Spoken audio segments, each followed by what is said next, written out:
करें तो अब तुम्हें लग रहा होगा कि सर ये नया टॉपिक क्यों स्टार्ट हो गया।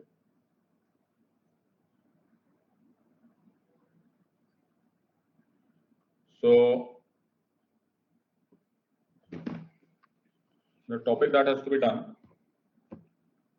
अरे वाह, ये तो बहुत सारे लोग समराइज कर रहे हैं। कौन कौन समराइज कर रहा है? राहुल, अर्चना, जानवी, श्रुति, बहुत ही बढ़िया, बहुत बढ़िया। जूली, ग्रेट, बहुत बढ़िया। दीपेश्वर,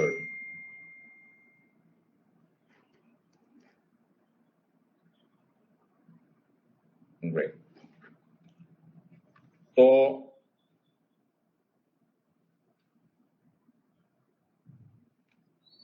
तुम सबको अच्छा बच्चा अवार्ड भेजा जाता है, लेकिन इसके साथ साथ तुम्हें एक इंपॉर्टेंट चीज भी करनी है, और वो ये करना है कि you have to connect the two topics. तो मैं आज टॉपिक कनेक्ट करने वाला हूँ। तो मैंने पार्लियामेंट्री कमिटीज छोड़ी है। हाँ सर, मैंने पार्लियामेंट्री कमिटीज को इस टाइम पर छोड़ा है, और इसका रीजन ये है क्योंकि मुझे उसको एग्जीक्यूटिव के साथ कंबाइन करना है। सो मैंने पार्लियामेंट्री कमिटीज को छोड़ के बाकी सब कुछ पढ़ा दिया है। So parliamentary committees at an appropriate stage में पढ़ाऊंगा जब मुझे यूनियन एग्जीक्यूटिव का टॉपिक खत्म हो जाएगा और कैग स्टार्ट होगा। So I will connect it to parliamentary committees when I do CAG. Are you understanding this और नॉट? सबको समझ में आ रहा है या नहीं? Everyone is clear with this और नॉट? बहुत ही बढ़िया सर। सो इससे पहले कि हम आगे स्टार्ट करें, डाउट्स बन, थैंक यू जागृति, गॉड ब्लेस यू। ऑलराइट, तो यहाँ पर हमारे पास बहुत ही कायदे प्लस कानून है, और कायदे प्लस कानून के अनुसार please watch the previous class videos at least 3 times each, especially if you're joining in the middle of the course. Make sure all the previous sessions are thoroughly revised before you come to the class. Read NCERT books class 6 to 12, continue reading Lakshmikant, or read newspaper The Hindu or Indian Express every day. There will be regular doubt sessions to address your queries. Maintain decorum and discipline in the class. Any disturbing, foul, personal, political comments will not be tolerated. You may be blocked for this action. Sir, यहाँ पर भी आप error करते हो, may नहीं है, shall है। अच्छा, okay, shall be blocked for this action. Make running notes of the class. No PDF shall be shared unless deemed really necessary by the educator. Being late for the class will adversely affect your understanding of the subject. Maintain punctuality. The medium of teaching is bilingual. Hindi एवं अंग्रेजी दोनों में पढ़ाया जाएगा. Every possible attempt will be made to explain. Please don't insist on any particular language. Join Telegram channel and an Academy app. Are you understanding this or not? बहुत ही बढ़िया sir. All right, तो हमारे course का ये हमारा Telegram का channel. तो अगर बर्दाश्त खराब होगी, ओहो, चलो ठीक हो जाएगा, ठीक हो जाएगा, चिंता मत करो। उनके आने से जो मुंह पे आ जाती है रौनक, कहते हैं कि बीमार का हाल अच्छा है। अरे वाह सर, बहुत बढ़िया। सबको समझना है तो घबराना मत, सब ठीक हो जाएगा।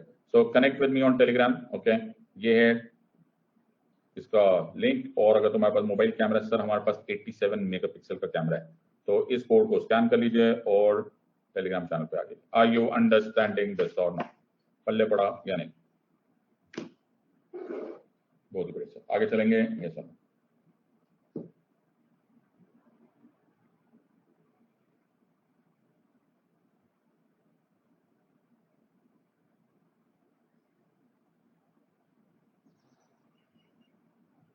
बहुत बढ़िया, आगे चलते हैं। सो आज हम स्टार्ट कर रहे हैं यूनियन एग्जीक्यूटिव, और जिस डिटेल से हमने यूनियन पार्लियामेंट किया था उसी डिटेल से हम यूनियन एग्जीक्यूटिव करेंगे। एक बार यूनियन एग्जीक्यूटिव हो जाता है तो स्टेट एग्जीक्यूटिव हार्डली टाइम लेता है। वैसे जैसे यूनियन पार्लियामेंट होता है तो स्टेट लेजिस्लेचर हार्डली टाइम लेता है। तो हम लोग union executive and state union legislature as well as union executive एक साथ कर लेंगे। एक बार ये क्लैरिटी से आ गया, फिर अपने को स्टेट लेजिस्लेचर और स्टेट एग्जीक्यूटिव करने में ज्यादा टाइम लगेगा नहीं।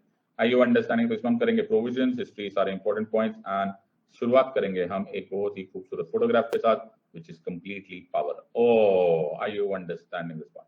तो ये है यूनियन एग्जीक्यूटिव, जिसमें है हमारे ऑनरेबल प्रेसिडेंट साहब, ओके, हमारे ऑनरेबल वाइस प्रेसिडेंट साहब एंड ऑनरेबल प्राइम मिनिस्टर साहब। और ये फोटो में अब ऑनरेबल प्रेसिडेंट साहब की फोटोग्राफ बदलने वाली है, जो उसके बारे में तुम्हें मालूम है। Okay sir, everyone has understood this one? सबको समझ?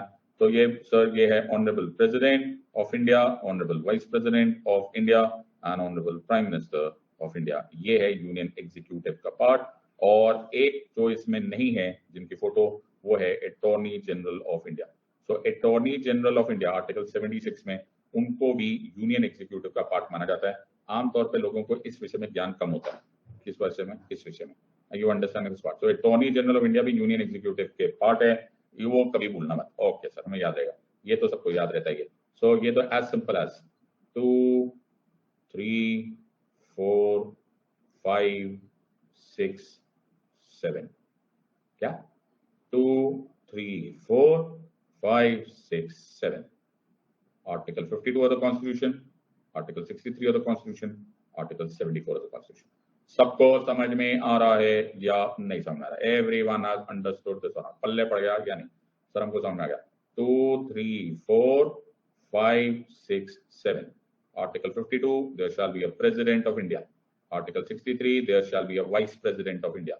Article 74, there shall be a Council of Ministers to be headed by the Prime Minister.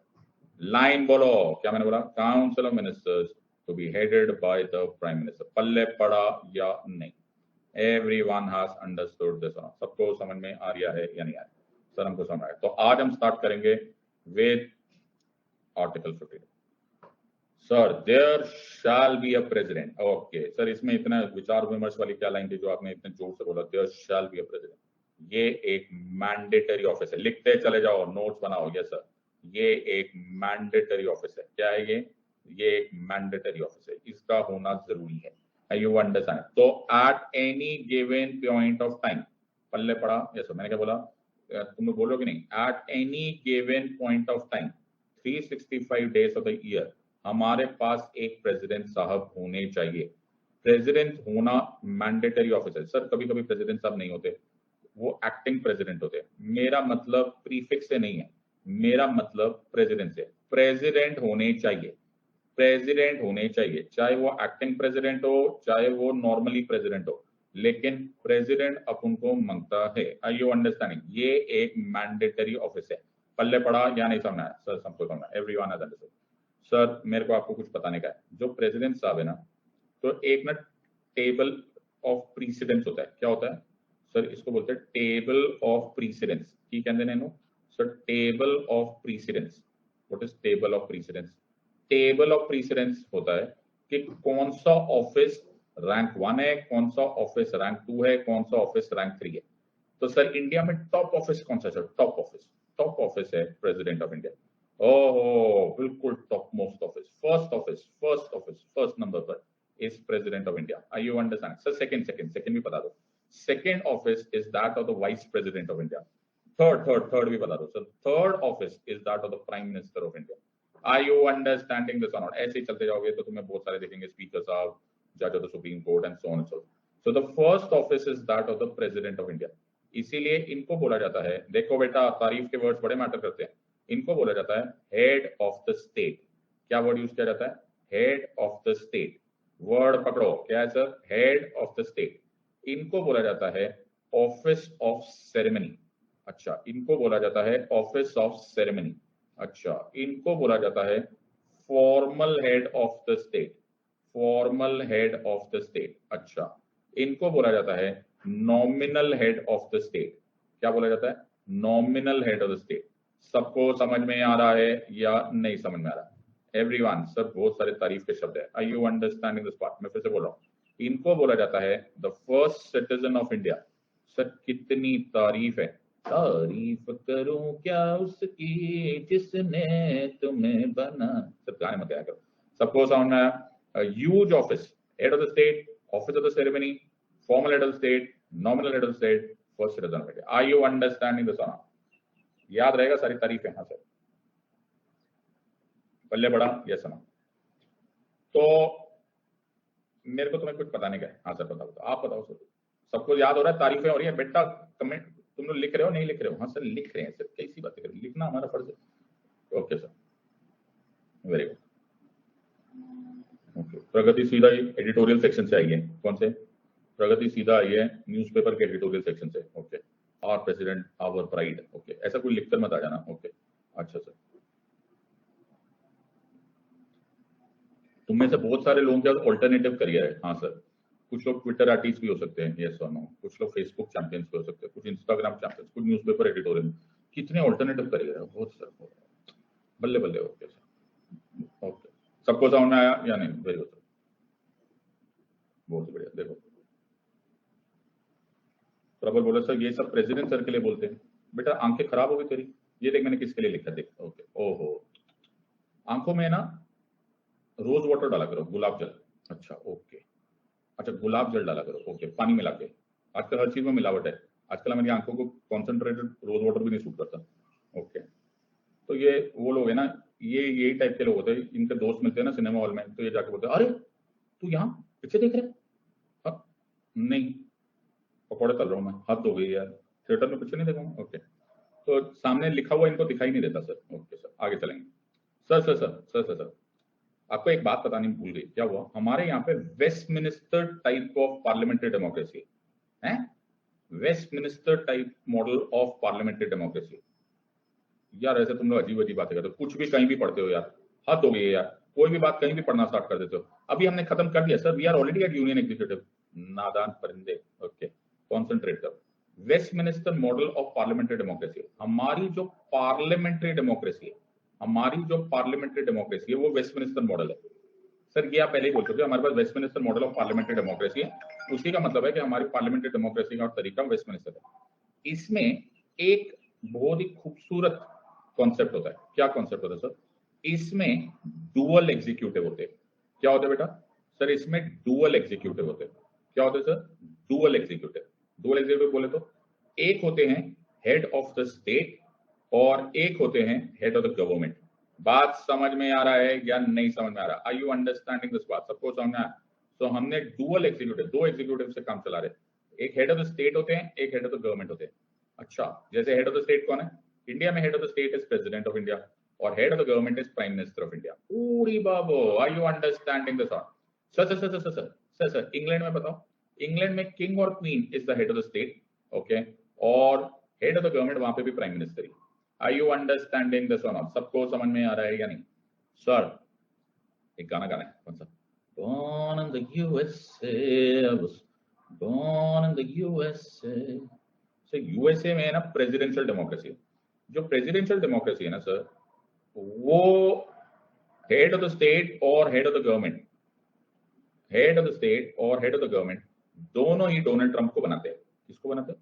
Donald Trump. Sir आप ना भूल नहीं पाए यार, वो जाने वाले चले गए, जाने वालों की याद आती है यार, बड़ी याद आती है, मतलब मजा ही किरकिरा हो गया उसके बाद से इंटरनेशनल रिलेशन के, जब से डोनाल्ड भाई गए। हेड ऑफ द स्टेट और हेड ऑफ द गवर्नमेंट एक ही ऑफिस को मिलता है, that is the president of USA. So president of USA दोनों की पावर्स एक ही में कंबाइन कर देते हैं, head of the state as well as head of the government. और हमारी डेमोक्रेसी में, पार्लियामेंट्री डेमोक्रेसी में, इट इज डुअल एग्जीक्यूटिव। समझ ल कि नहीं समझ ल? अरे बाबा समझ में आ रहा है या नहीं समझ? पल्ले पड़ा या नहीं पल्ले पड़ा? everyone has understood। so हमारे यहाँ पर सर डुअल एग्जीक्यूटिव है, एक है हेड ऑफ द स्टेट, एक है head of the government. Are you understanding this? नहीं समझ में आया शिवाजी तेरे को?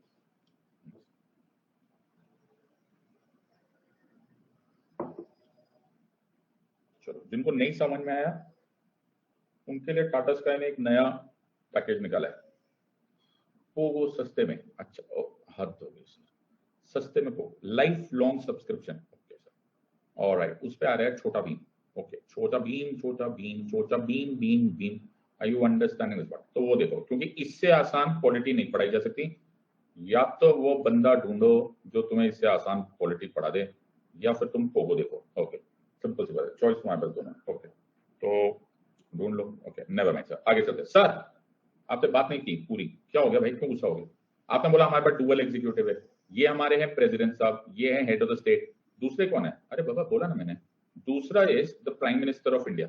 ओके, तो prime minister of India head of the government कहलाते। क्या कहलाते sir? Head of the government कहलाते। Are you understand? इनको बोलते हैं रियल एग्जीक्यूटिव हेड।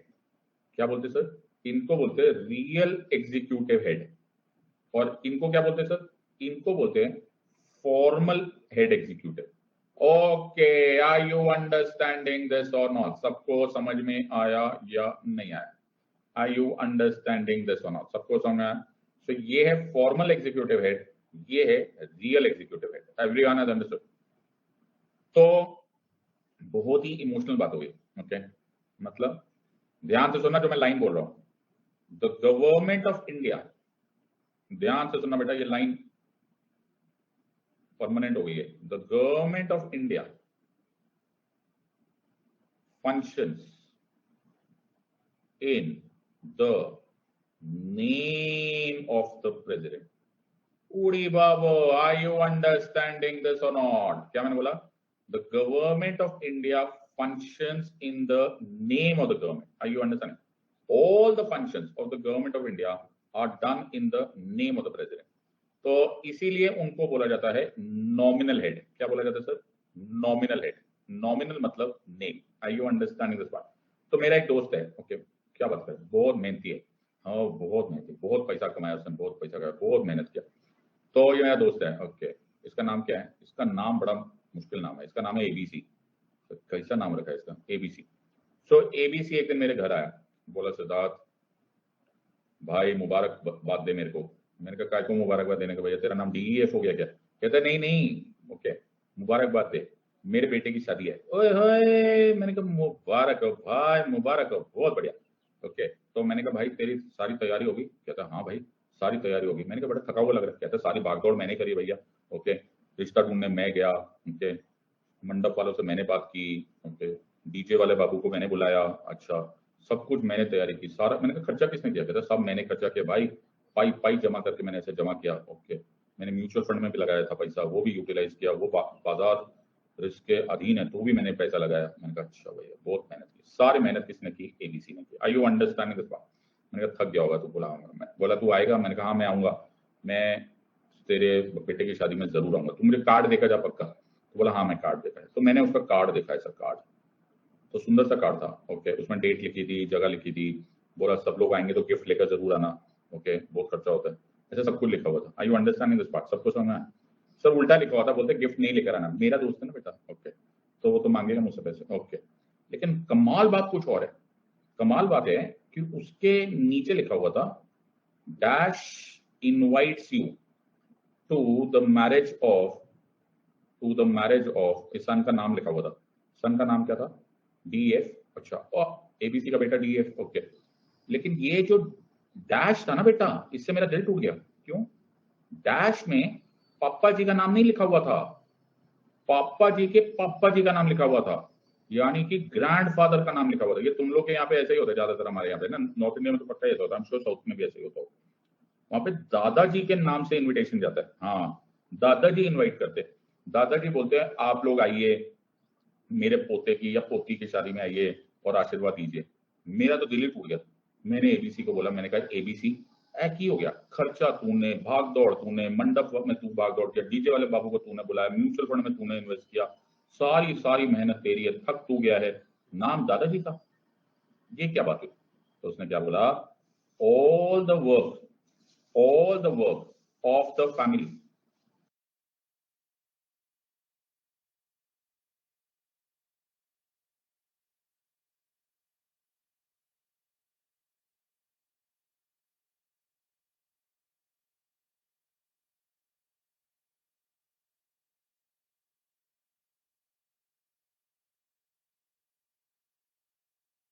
तो उसने क्या बोला? उसने बोला sir all the work of the family, हमारी फैमिली में जो कुछ भी होता है इज डन इन, ओए होए बोलो, name of the grandfather. Are you understanding this और नॉट? खर्चा किसने किया? इन्होंने। पावर किनके पास? इनके पास। पैसा किसने पास? इनके पास। मंडप कौन इंतजाम करे? ये। लेकिन नाम किसका होगा? Grandfather. Are you understanding this और नॉट? वही रिश्ता हेड ऑफ द स्टेट और हेड ऑफ द गवर्नमेंट के बीच में। आर यू अंडरस्टैंडिंग दिस और not? So head of the government is the prime minister. फैसला किसके पास? सर इनके पास। पावर किसके पास? इनके पास। Are you understanding? करेंगे डिसीजन कौन? ये करेंगे, लेकिन किसके नेम पर? In the name of the head of the state. Are you understanding this? ऐसा पढ़ते हैं पॉलिटी। Are you understanding? ये ढूंढ के दिखाओ किसी बुक में। सर ये बुक में थोड़ा होता है, समझना पड़ता है। Are you understanding this? हाँ, गौरव ने जोक मारा, मतलब president is the grandfather of the government. हाँ, सब हंसो, हाँ, बहुत बड़े। Alright, poor sense of humour. Are you understanding this part? बहुत बढ़िया यार, कैसे कैसे लोग आ रहे हैं। वो पूछ रहा who is the government of India. तुम लोग क्या सीधा थर्ड फोर्थ स्टैंडर्ड से मेरी क्लास में टपक गए क्या? हद हो गई यार। वो बोला who is the government of India, never mind. तो बेटा सर हमने तो सर धमाकेदार एंट्री का यूट्यूब वीडियो देखा, हमने सोचा बस अपन जाएगा अभी मसूरी। ओके, अपन गॉगल में बहुत स्मार्ट लगता है, एनसीईआरटी पढ़ने का नहीं अपन को सीधा मसूरी जाने का है। ओके ओके, यहाँ पे जरा ध्यान से आना, बड़ी तेज बारिश हो रही है, यू अंडरस्टैंड? हाँ, कल रात से इतनी बारिश हो रही है यहाँ पर, मैं सोच रहा हूँ यहाँ से पानी भर भर के ना दिल्ली भिजवा देता हूँ। So head of the government is in the name, head of the government decides, but the work of the head of the government is done in the name of the head of the state. अब मैं इसको एक बहुत ही सुंदर diagram बना रहा हूँ। अब इसको समझना बड़ा इंटरेस्टिंग हो जाएगा। फिर से एक डायग्राम बनाओ। So first citizen of India कौन है sir? First citizen or the highest office table of precedence में, table of precedence is the president of India, yes और नो? लेकिन सर रैंक नंबर 3 पर, सेकंड भी नहीं सर, थर्ड पोजीशन पर is prime minister of India. लेकिन power के मामले में, मैंने क्या बोला? पावर के मामले में who is number 1 sir? Power के मामले में number 1 is the prime minister. Are you understanding this और not? Do you see how to balance this part? So मैंने प्राइम मिनिस्टर साहब को फोन किया, मैंने मोदी जी को फोन किया, मैंने कहा मोदी जी आप ना नंबर 3 पोजीशन पर आते हो टेबल ऑफ प्रेसिडेंस में। बोले साहब कोई बात नहीं, चलेगा। मेरे को पावर के मामले में नंबर 1 पोजीशन मिल गई, दैट इज ऑल एक्सेप्टेबल। तो पावर के मामले में नंबर 1 पोजीशन इनकी है और प्रेसिडेंस में नंबर 1 पोजीशन इनके पास है। तो मैंने प्रेसिडेंट साहब को फोन किया, मैंने कहा प्रेसिडेंट साहब पावर के मामले में ना प्राइम मिनिस्टर साहब के पास ज्यादा पावर है। तो प्रेसिडेंट साहब ने बोला ऐसा क्यों सिद्धार्थ? मैंने कहा देखिए बड़े कमाल की बात है कि मैं जो पावर है ना, पावर, हाँ जो पावर होती है ना, वो actually is vested in the people of India. Line क्या है? Power is actually vested in the people of India. ये पावर एक्चुअली जो स्तोत्र है वो पीपल है। अब जो प्राइम मिनिस्टर साहब है वो या तो डायरेक्टली इलेक्टेड होते खुद ही, हाँ यू अंडरस्टैंडिंग, या फिर वो लोकसभा के कॉन्फिडेंस में होते हैं और लोकसभा खुद ही डायरेक्टली इलेक्टेड है। आर यू अंडरस्टैंडिंग दिस और नॉट? हो सकता है ना वो राज्यसभा के मेंबर हो, लेकिन उनकी सरकार को लोकसभा का कॉन्फिडेंस हासिल है जो कि खुद ही डायरेक्टली इलेक्टेड है। और क्योंकि power is vested in people, जो उनके ज्यादा करीब है वो ज्यादा पावरफुल है। आर यू अंडरस्टैंडिंग दिस और नॉट? और आप, इसी लॉजिक से मेरे को समझ में आ रहा है कि आप होंगे इनडायरेक्टली इलेक्टेड। क्या होंगे आप?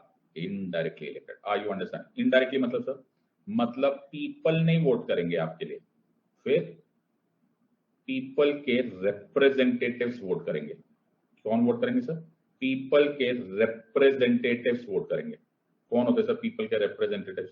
MLAs, member of legislative assemblies और मेंबर्स ऑफ पार्लियामेंट, विधायक एंड संसद। आर यू अंडरस्टैंडिंग दिस और नॉट? इससे क्या मेंटेन रहता है सर? इससे मेंटेन रहता है बैलेंस। क्या मेंटेन रहता है? बैलेंस। क्या मेंटेन रहता है? Balance. Are you understanding this और नॉट? दुनिया का सबसे इंपॉर्टेंट पार्ट है। Are you understanding this or not? पल्ले पड़ गया? Yes sir. Everyone has understood this or not? बहुत ही बढ़िया सर, आगे चलते हैं। तो मेरे को एक आइडिया आया। क्या आइडिया है? मैं क्या बोल रहा हूँ, प्रेसिडेंट साहब को भी डायरेक्ट इलेक्ट करा दो। हैं सर आपके ना बेकार आइडियाज मत दिया करो। अगर प्रेसिडेंट साहब को डायरेक्ट इलेक्शन हो जाएगा तो ये बैलेंस नहीं रहेगा। Are you understanding this part? क्या मैंने बोला? अगर ये डायरेक्ट इलेक्शन में आ गए तो ये बैलेंस नहीं रहेगा, यहाँ पर कॉन्फ्लिक्ट हो जाएगा। Are you understanding this part? और एकमात्र चीज जो हमको चला के रखनी है वो है बैलेंस। क्या होना चाहिए सर? बैलेंस। दुनिया का सबसे इंपॉर्टेंट चीज is balance. Are you understanding? तो एक दिन मेरा दोस्त था, वो बोला कि मेरी है ना गाड़ी में लड़ाई हो रही है। मैंने कहा गाड़ी में लड़ाई हो रही है? कहता हाँ, एक टायर दूसरे टायर को बोल रहा है मैं नहीं चलता तेरे साथ। ओके, मैं नहीं बात कर रहा, मैं लेफ्ट जाऊंगा तू राइट जा। ओके, मैंने कहा ऐसे मत बोल, उनको बोलो जरूरी चीज है balance. Are you understanding this part? कोई भी गाड़ी नहीं चलेगी, कुछ भी नहीं चलेगा जब तक बैलेंस नहीं होगा। Are you understanding this part? इसी बैलेंस को जस्टिस बोलते हैं, इसी बैलेंस को ऑर्डर बोलते हैं, इसी बैलेंस को फिजिक्स में भी बोला जाता है, इसी को केमिस्ट्री में भी माना जाता है, इसी को बायोलॉजी में माना जाता है। एक दिन मेरा हार्ट ने किडनी को बोला मैं तेरे से ज्यादा पावरफुल हूँ, किडनी ने बोला लंग्स को मैं तुझसे ज्यादा पावरफुल हूँ। मैंने कहा फिटे मुंह, बैलेंस में चलो, नालायकों तुम्हारी लड़ाई में मेरी प्रॉब्लम हो जानी है। Are you understanding this part? सबको समझ में आ रहा है या नहीं समझ में आ रहा? Everyone has understood this or not? Okay. सबको समझ में आ रहा है या नहीं? सर एक इंपॉर्टेंट बात है, क्या हो गया सर? अभी अभी आपने एक बहुत बड़ी ऐसे बहुत लंबी चौड़ी सी गाथा सुनाई, कौन सी वाली? आपने बोला कि all the work of the government is done. कहां गया वो? हाँ, ये रहा. All the work of the government of India is done. Government of India बोले तो एग्जीक्यूटिव. ओ अच्छा, you understand. All the work of the government of India, all the work of the government of India is done in the name of the president. हाँ, क्या बोलना चाह रहे हो? नहीं तो ये all the work of the executive is done in the name of the president. हाँ, आगे भी बोलो. नहीं, ये आपके हम क्यों बात माने? नहीं, आपके कहने से थोड़ा मानेंगे, मेरे से ना मानो. अच्छा, आर्टिकल 53 पढ़ लो. The executive power of the union shall be vested in the president and it shall be exercised by him either directly or through officers subordinate to him in the accordance with this constitution. मैंने क्या बोला था? Sir, all the work of the government is done in the name of the president. So जो कुछ भी power है वो actually use कोई और करता है लेकिन है किसी और के पास. ओए होए, बड़ा पैराडॉक्स है. Are you understanding this part? So article 53 में क्या लिखा है? The executive power of the union, एक एक लाइन पकड़ के रखेंगे कैसे? मैंने क्या बोला? Executive power of the union is vested in the president. Are you understanding this or not? सबको समझ में आ रहा है या नहीं आ रहा? Just give me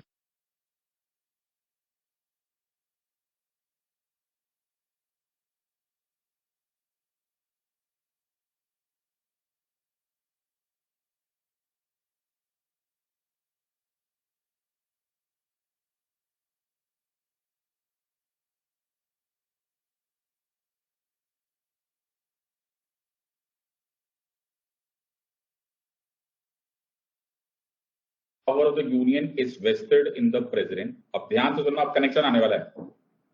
And he shall exercise it. He shall exercise it. ध्यान से सुना. He shall exercise it either directly or through officers subordinate to him. मैंने क्या बोला? Either directly or through officers subordinate to him. Or through officers subordinate to him. क्या हो रहा है सर? समझ में आ गया? Executive power of the union president साहब के पास है, वो आइदर डायरेक्टली यूज करेंगे और through officers subordinate to him. बेटा इतनी हल्की लाइन होती तो मैं इतनी सुंदर राइटिंग में इतना लंबा लिखता क्या? ना. The word officers subordinate to him, the word officers subordinate to him includes the council of ministers to be headed by the prime minister. Oh, are you understanding this or not? Connection देखा या नहीं? Are you understanding? The word officers subordinate to him includes the council of ministers to be headed by the prime minister. Are you understanding? तो जो भी काम कर रहे हैं council of ministers to be headed by the prime minister, it is being done in the name of the president. Connection देखा या नहीं? बहुत ही सुनो, चाय पीने वाले टॉपिक हो गया. सबको समझ में आ रहा है या नहीं? सर बहुत ही खतरनाक टॉपिक कनेक्शन हो गया है, बहुत ही ज्यादा डेंजरस होता जा रहा है. ओके सर, सबको समझ में आ रहा है या नहीं समझ में आ रहा है? अरे बाबा समझ में आ रहा है या नहीं आ रहा? आ रहा है सर, कैसी कैसी बातें कर रहे हैं, हमको सब समझ में आ गया. एवरीवन हैज अंडरस्टूड दिस और नॉट? सो अगर हमको ये समझ में आ गया तो हमारी एक बहुत मेजर हेडेक खत्म हो गई. क्यों सर? क्योंकि अगर मैं आर्टिकल 74 पढ़ा, सर कैसे कनेक्शन कर रहे हो? अभी अभी मैंने क्या बोला था? Okay, the context here is, okay, the context here is that यहां पर है, मैंने बोला, फिर से बोलता हूं मैं एक बार, ठीक है? अभी यहां पे कनेक्ट करेंगे. The executive power of the state shall be vested in the president and he shall exercise them either directly or through officers subordinate to him. And officers subordinate to him में include हो रहा है, subordinate to him में include हो रहा है council of ministers to be headed by the prime minister. अब connection देखते हैं. Sir council of ministers to be headed by the prime minister कहां डिस्क्राइब है? Sir council of ministers to be headed by the prime minister described है article 74 में से। अभी अभी मैंने करके बताया था 2 3 4 5 6 7 सबको याद आ रहा है? यस और नो? अब इस लाइन को पकड़ो, यू अंडरस्टैंड? अब इसमें क्या लिखा है सर? अगर मैं ओरिजिनल आर्टिकल 74 देखूं तो ओरिजिनल सर ये क्या होता है? एक ओरिजिनल भी होता है? सुनो मेरी बात, बिल्कुल ध्यान से सुनना। अब मैं आर्टिकल 74 को आर्टिकल 53 से कंबाइन कर रहा हूं। देख रहे हो तुम्हारी कनेक्शन? देखा? अरे मैं बड़ा जबरदस्त कनेक्शन कर रहा हूं। Are you noticing this part? Executive power shall be vested. बेटा समझ लो, ये बिल्कुल टॉपर मटेरियल है। ये साधारण नॉर्मल आम जनता को, मैंगो पीपल को समझ में भी नहीं आएगा। ओके, तुम मैंगो एस्पिरेंट्स हो कि एप्पल एस्पिरेंट हो? सर हम एप्पल एस्पिरेंट है। ओके, तो एप्पल एस्पिरेंट बनो। So executive power is vested in the president and he shall exercise them either directly or through officers subordinate to him, and officers subordinate to him में include होते हैं council of ministers to be headed by the prime minister. Okay, are you understanding this or not? सबको समझ में आ रहा है या नहीं? To be headed by the prime minister। अब मैं बहुत ही नोनो हैंडराइटिंग में आर्टिकल 74 लिखूंगा। आर्टिकल 74 में लिखा है there shall be a council of ministers। मैंने क्या बोला? There shall be a council of ministers to be headed by the prime minister, whose duty shall be to aid and advise the president of India in discharge of his functions। समझ में आ रहा है या नहीं आ रहा है? हाँ सर हमको आ रहा है। Are you understanding this or not? सबको समझ में आया या नहीं? Everyone has understood this part। सबको समझ में आ रहा है या नहीं? So whose duty shall be to aid and advise the president in discharge of his functions? Yes or no? हाँ ठीक है, याद हो गया। याद कराने के लिए थोड़ा मैं बैठा हूँ। ओके, किताबों में तो लिखा हुआ है, याद कराना मेरा काम थोड़ा है। ओके, मेरा काम तो तुमको चैंपियन बनाना है। ओके, याद वाद तो सब कर लेते हैं। You understand? तो किताबें मिल जाएगी, पीडीएफ मिल जाएगा। तो सर हम तो बचपन से कलेक्टर है, हम पीडीएफ कलेक्टर करें, ये तो हम कैसे भी पढ़ लेते हैं। यही तो मैं बोल रहा हूँ, याद मत करो, समझो। क्यों लिखा है whose duty shall be to aid and advise the president in discharge of his function। आगे भी बोल लो सर, इसका मतलब क्या हुआ? क्या तुम्हें इन लाइनों से देखकर ऐसा लग रहा है क्या? क्या लग रहा है? कहीं से भी ऐसा लग रहा है क्या कि ये जो एड एंड एडवाइस दी जा रही है ये प्रेसिडेंट साहब के ऊपर बाइंडिंग है? क्या ये देखकर ऐसा लग रहा है कि नहीं लग रहा है? सर ऐसा देखकर लग रहा है कि नहीं लग रहा है? सर वो देखो अभी भी यस बोल रहे हैं। अबे अंग्रेजी तो सीख लो, अंग्रेजों से नफरत करने वालों। हाँ सर, ओके सर, हमें अंग्रेजों से इतनी नफरत है, हमने अंग्रेजी नहीं सीखी। अरे इतनी भी मत नफरत करो।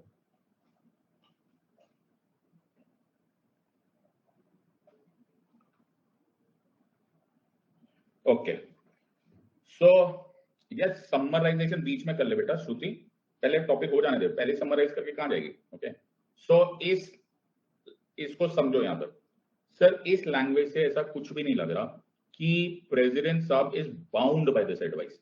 ये ओरिजिनल कॉन्स्टिट्यूशन यानी कि जो बाबा साहब ने लिखा हुआ ओरिजिनल कॉन्स्टिट्यूशन में ये क्लियरली ऐसा साफ समझ में आ रहा है कि तुम्हारी भी ताकत है, हमारी भी ताकत है, तुम एड एंड एडवाइस करो, हम अपना फंक्शन करेंगे। ऐसा कहीं नहीं लग रहा। बिल्कुल सर, ध्यान से देखो सर। अरे नहीं लग रहा बाबा, it is not binding. I you understand?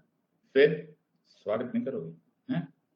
अरे स्वागत करो यार। अच्छा, तो अब आई madam Indira Gandhi. Okay, madam Indira Gandhi ने बोला सिद्धार्थ है नहीं, मतलब क्या चाहते क्या तुम?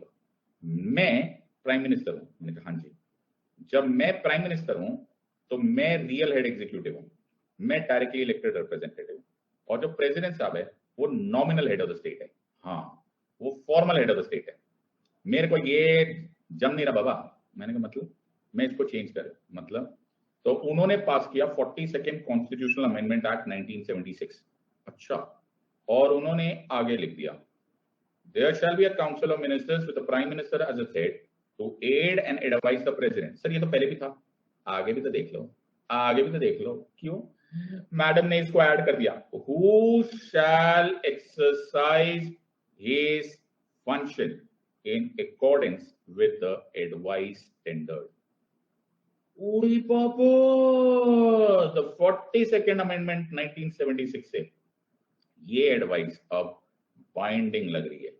Who shall exercise his function in accordance with the advice tendered। सबको समझ में आया या नहीं? तो ओरिजिनल कॉन्स्टिट्यूशन में बाबा साहब के कॉन्स्टिट्यूशन में ये बाइंडिंग नहीं था। Okay, I you understand? लेकिन 42nd अमेंडमेंट से ये एडवाइस बाइंडिंग हो गई। पल्ले पड़ रहा है या नहीं पड़ रहा है? लैंड कितना प्लेन, लैंड नहीं कितना सर, लैंड कितना सर? सबको समझ में आ रहा है या नहीं? Everyone has understood this? सबको समझ में आ गया या नहीं समझ? सर ये ठीक नहीं हुआ है। क्यों ठीक नहीं हुआ? नहीं सर, ये ठीक नहीं हुआ सर। ये क्या बात हुई? पहले था नॉट बाइंडिंग, फिर आपने इसको बाइंडिंग कर दिया। ये आप उनको जमा नहीं सर? अच्छा, आप उनको बहुत गुस्सा है। अच्छा बेटा, तुम ना हर इल्जाम ना ऐसे गुस्से में नहीं कर देते हो। इतना पूरा था तो बाद में बदल देते हैं। मतलब क्या है, बदल नहीं दे सकता? जब ये बदला जा सकता है तो एक और बार बदला जा सकता है। हाँ सर, जब उन्होंने इसको बाइंडिंग कर दिया 42nd अमेंडमेंट से तो चेंज कर देते। हाँ, तो अगले प्रधानमंत्री को बोलेंगे हम सुधार देंगे इस बात को। तो अगले जो प्राइम मिनिस्टर आए वो थे मोरारजी देसाई। मोरारजी देसाई साहब ने पहले ही एक आते ही इंतजाम किया कि 42nd में जो जो गड़बड़ हुआ है उसको ठीक करेंगे, और उन्होंने पास किया 44th कॉन्स्टिट्यूशनल अमेंडमेंट एक्ट 1978। अगर तुम्हें और कोई अमेंडमेंट्स नहीं भी याद है ना तो ये दो जरूर याद रख लेना, 42nd और 44th। ओके, वैसे तो सारे कर लेना लेकिन पहले ये दो कर लेना, और दोनों के ईयर भी याद रख लेना। Sir 42nd constitutional amendment act 1976 और 44th constitutional amendment act 1978। Sir साल भूल जाते सर, साल। हाँ, शाहरुख खान के सारे गाने याद है, शाहरुख खान का बर्थडे भी याद है, ये साल नहीं याद रहेंगे। चलो तुम्हें इसमें भी थोड़ी मदद कर देता हूँ। 4+2 is 6 और 4+4 is 8। Are you understanding this or not? अब तो नहीं बोलोगे? हाँ सर, ओके। तो अब तुम्हें हमेशा याद रहेगा 42nd एंड 44th। अब याद रहेगा कि नहीं याद रहेगा? अरे बाबा समझ में आ रहा है कि नहीं? हाँ सर, तो ये दो जरूर याद रख लेना। Are you understanding this part? So 42nd जो है, okay, are you understanding this part? So 42nd जो है, ओके, वो 1976 में हुआ, और 44 जो हुआ वो 1978 में हुआ। ये सुनो, तो 42nd में जो जो गलतियां हुई थी या ऐसा तुम्हें लगा गलतियां हुई, उसको यहाँ पे रेमेडी किया गया था। Are you understanding? ऐसे कोशिश जरूर की। सर ये बहुत अच्छा हुआ। क्यों? क्योंकि ये जो 42nd है ना, इसमें सर आपने एडवाइस को बाइंडिंग कर दिया था। आप उनको जमा नहीं सर, आप उनको ये जमा नहीं। ओके, ओरिजिनल कॉन्स्टिट्यूशन में नॉट बाइंडिंग था, यहाँ पर आप उनने इसको सर बाइंडिंग कर दिया, आप उनको जमा नहीं। ओके, तो मोरारजी देसाई साहब को बोल दो कि इसको ठीक कर दे। तो मैंने मोरारजी देसाई साहब को फोन किया, मैंने कहा मोरारजी देसाई साहब इसको ठीक कर दो। मोरारजी देसाई साहब ने बोला रहने देना। मैंने कहा क्या? बोले रहने दे, ठीक है, क्या फर्क पड़ता है? मैंने कहा मतलब? कहते हैं इसको बाइंडिंग ही रहने देते। मैंने कहा सेम हो जाएगा। बोले रुको ना, one time, only one time, only one time president साहब इस एडवाइस को रिकंसिडरेशन के लिए मिनिस्टर साहब को भेज सकते। Oh, are you understanding this or not? One time, only one time. अगर रिकंसिडर होने के बाद ये वापस भेजी जाए, रीसेंट हो जाए to the president, then it is again binding. Are you understanding this or not? तो सर इतना बुरा नहीं होगा ना? हाँ, वेरी गुड, वेरी गुड। इल्जाम तो मेरे पर लगा देते हो। Are you understanding this part? So as a whole, आज भी ये एडवाइस बाइंडिंग है। Are you understanding this part? सबको समझ में आ रहा है या नहीं आ रहा है? एवरीवन। लेकिन वन टाइम इसे रिकंसिडरेशन के लिए भेजा जाता है। हे भगवान, अरे बाबा ये वीटो नहीं है बाबा, यार क्यों तुम लोग ये वीटो नहीं, ये एग्जीक्यूटिव एडवाइस है बाबा। यार एनसीईआरटी पढ़ लो भैया, पढ़ लो। सर कैसे पढ़ें सर? हम कब पढ़ें आप बताओ, कब पढ़े कब सर? नहीं मत, अरे बाबा ये एग्जीक्यूटिव एडवाइस है, वीटो पार्लियामेंट और प्रेसिडेंट में होता है, ये प्राइम मिनिस्टर और प्रेसिडेंट के मतलब। सर पढ़े कब आप बताओ? सुबह से शाम हम शीशे के आगे गॉगल्स लगा के धमाकेदार एंट्री के वीडियो देख रहे होते हैं, फिटे मुंह। पढ़े कब आप बताओ? कब पढ़े आप बताओ? हद होगी, हम नहीं पढ़ सकते, टाइम ही नहीं है सर हमारे पास। अभी हमारे मोहल्ले में हमने व्हाट अपनी जमाई नहीं है, हमको सबको जाके बोलना तेरा भाई अगले साल IAS ऑफिसर बनने वाला है, उसी में पूरा साल निकल जाता है। सर पढ़ाई कब करनी है सर? पढ़ना पढ़ना थोड़ा ना हमको। अच्छा ओके ठीक है, तो तुम्हें ये क्वेश्चन आ सकता है, ओके, तुम्हें ये क्वेश्चन आ सकता है कि एडवाइस और other comment on the changing relationship between the president and the prime minister. Are you understanding this or not? Between the president and the prime minister from the original constitution till the 44th amendment. Sir सुनो sir, एक बात सुनो। अब क्या हो गया? नहीं मानूंगा मैं। प्रेसिडेंट साहब बोले मैं नहीं मानूंगा, मैं नहीं मानता, जाओ। क्या करोगे? ऐसे मत कर। क्यों? There is a threat of impeachment. What is that? There is a threat of impeachment. Are you understanding this or not? ऐसा नहीं करना, because this will be considered as violation of the constitution. क्या समझा जाएगा इसको? Violation of the constitution of India. Sir ये तो बात है, तो प्रेसिडेंट साहब चलेगा। आर यू अंडरस्टैंडिंग दिस और नॉट? तो मैंने सब कुछ पढ़ा दिया तुमको। ओके, अब तुम्हें एनसीईआरटी, सर एनसीईआरटी के नाम मत लो सर, पढ़ने की बातें मत किया करो सर। ये बताओ मैं एविएटर गॉगल लगाऊं, ब्राउन गॉगल्स लगाऊं कि ब्लैक गॉगल्स लगाऊं, किसमें मैं ज्यादा स्मार्ट लगूंगा? ठीक है, आर यू अंडरस्टैंडिंग दिस? सबको समझ में आ रहा है या नहीं? तो कुठे गेला? सबको समझ में आ गया? Everyone has understood? यस और नो? लेकिन आर्टिकल 53 की एक लाइन जरूर याद रखना। क्या सर? एक चीज जो कि ज्यादातर लोगों को मालूम है लेकिन ये नहीं मालूम है कि वो कहां से मालूम है। अच्छा, वो भी आर्टिकल 53 में लिखा होता है कि वो होते हैं the supreme commander of the armed forces of India. अच्छा, दिल्ली पुलिस के सुप्रीम कमांडर वही है, नादान परिंदे, armed forces, Indian army. Okay, ये इंडियन आर्मी है, ये इंडियन एयरफोर्स है, ये इंडियन नेवी है। Are you understanding this part? ये आर्म फोर्सेस के supreme commander of the armed forces will be the president of India. Are you understanding this part? Sir ये reason हमें समझ में नहीं आता। इसका रीजन बहुत ही टेंशन वाला है। क्यों इसका टेंशन? क्या सर? टेंशन ये है सर कि जब इंडिया बना, ओके, जब इंडिया बना तो ये देखो, ये कौन है? ये मेरा इंडिया, ओ प्यारा India. Are you understanding this part? तो जब इंडिया बना तो इंडिया में एक बड़ा इंडिया था और फिर छोटे छोटे नोनू नोनू बहुत सारे स्टेट्स थे। बात समझ में? हाँ सर, हमको मालूम है। कौन थे सर? बहुत सारे नोनू नोनू स्टेट्स थे। मुझे अब रियलाइज हो रहा है मेरी आंखें क्यों दर्द हो रही। हाँ सर, मैं सोच रहा था चक्कर क्या है, मेरे को लगा नजर लग गई। सर नजर क्यों लगेगी? Okay, alright. सबको समझ में आया या नहीं? Everyone has understood this part? So ये जब इंडिया बना तो इंडिया एक ह्यूज इंडिया बना और नोनू नोनू स्टेट्स बने। अब यहां पर हो गया प्रॉब्लम। ओके, द प्रॉब्लम यहां पर ये है दैट अगर मैं स्टेट लिस्ट देखूं, ध्यान से सुनना मेरी बात। ओके, सो स्टेट लिस्ट कहां से आ गई? अरे बाबा, 7th शेड्यूल। अच्छा अच्छा, तो स्टेट लिस्ट देखूं तो वहां पर है एंट्री नंबर 2। अच्छा, एंट्री नंबर 2 पुलिस है, पुलिस। Okay, police. ओके, सबको समझ में आ रहा है या नहीं आ रहा है? Are you understanding this? Yes sir. So ये जो एंट्री नंबर 2 है ये पुलिस है। पुलिस यानी कि स्टेट के अंडर आती है। ओहो, are you understanding this part? सबको समझ? तो ये दिल्ली पुलिस। ओके, वैसे दिल्ली पुलिस यूनियन में आती है। सर किसी को बहुत दुख होगा, याद मत दिला। अच्छा ओके, पंजाब पुलिस पंजाब में आएगी, यूपी पुलिस यूपी गवर्नमेंट की आएगी। Are you understanding this part? सबको समझ में आ रहा है कि नहीं आ रहा है? आर यू अंडरस्टैंडिंग दिस और नॉट? सबको समझ में आ रहा है या नहीं आ रहा है? ओके, लेकिन पुलिस का काम क्या होता है सर? सर वो internal law and order maintain करने का काम करता है। Are you understanding this part? समझ में आ रहा है या नहीं? तो इसको आर्म्ड फोर्सेस मत समझ लेना, पल्ले पड़ रहा है या नहीं? तो जो नोनू स्टेट है उसने इंडिया को फोन किया। सर नोनू स्टेट ने इंडिया को फोन किया, बोला बोला एक बात बताओ, इंटरनल लॉ एंड ऑर्डर तो अपन निपट लेंगे, लेकिन अगर पाकिस्तान ने अटैक किया तो, चाइना ने अटैक किया तो क्या करने का? अपन को अपनी आर्मी भी मेंटेन करने की। तो इंडिया ने, यूनियन ने बोला, घबराने का नहीं बोला, घाबरो ना को एकदम, तुम्हें कोई चिंता करने की जरूरत नहीं। There will be an Indian army, there will be an Indian air force, there will be an Indian navy. और ये जो Indian army, Indian air force, Indian navy है ना, ये पॉलिटिकली मोटिवेटेड नहीं है।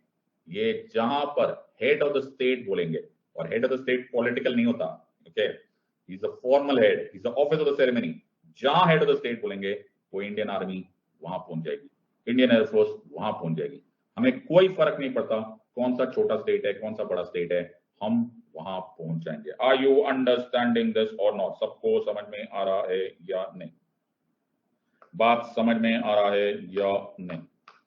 तो इसीलिए जब तुम आर्मी ऑफिसर बनते हो, या अगर तुमने कभी आईएमए का वो देखा होगा, तो उसमें लिखा है आई फला फला do swear in the name of God that I will bear true faith and allegiance, true faith and allegiance to the constitution of India by law established and that I will. अब ध्यान से सुनना, बहुत ही important बात है। I will, तुम army में हो, I will, as in duty bound, honestly and faithfully, go wherever ordered by land, wherever ordered by sea, wherever ordered by air, and that I will observe and obey all the commands of the President of India. Oh, are you understanding? I will observe and obey all the commands of the President of India. and the commands of any officer upset over me, even to the peril of my life. I love this. Oh my God. मैं अपनी जान पे खेल जाऊंगा, लेकिन I will obey all the commands of the president. Voila. Are you understanding this? ये Indian army है. Are you understanding this or not? समझ लो कि नहीं समझ लो. Are you understanding this part? इसलिए ये इंडियन आर्मी. ये कहाँ लिखा है सर? ये आर्टिकल 53 में लिखा है. समझ लो कि नहीं समझ लो. Are you understanding this part? सबको समझ में आया? Yes sir. Everyone has understood. तो मैंने तुम्हें 52 भी पढ़ा दिया, मैंने 53 भी पढ़ा दिया. सबको समझ में आ गया या नहीं समझ में? ओके सर, आगे चलेंगे. हाँ सर. सर आगे चलो. आगे नहीं चलना, 5 मिनट्स का ब्रेक लेना है. हद हो गई. 5 मिनट्स के ब्रेक के बाद मैं तुम्हें पढ़ाऊंगा आज इलेक्शन ऑफ द प्रेसिडेंट, जो कि बहुत ही सुर्खियों में है आजकल. ओके सब, और कोशिश करेंगे आज ये इलेक्शन ऑफ द प्रेसिडेंट पूरा खत्म करेंगे. ओके, तब तक तुम चाय पी लो. क्या पी लो सर? चाय पी.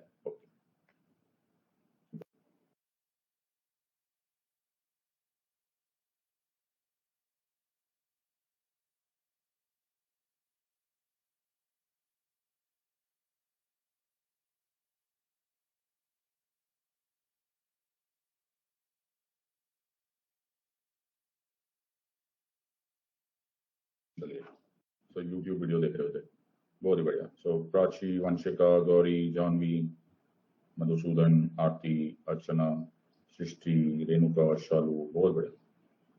तनिषा, निहारिका, सलोनी, बहुत बढ़िया.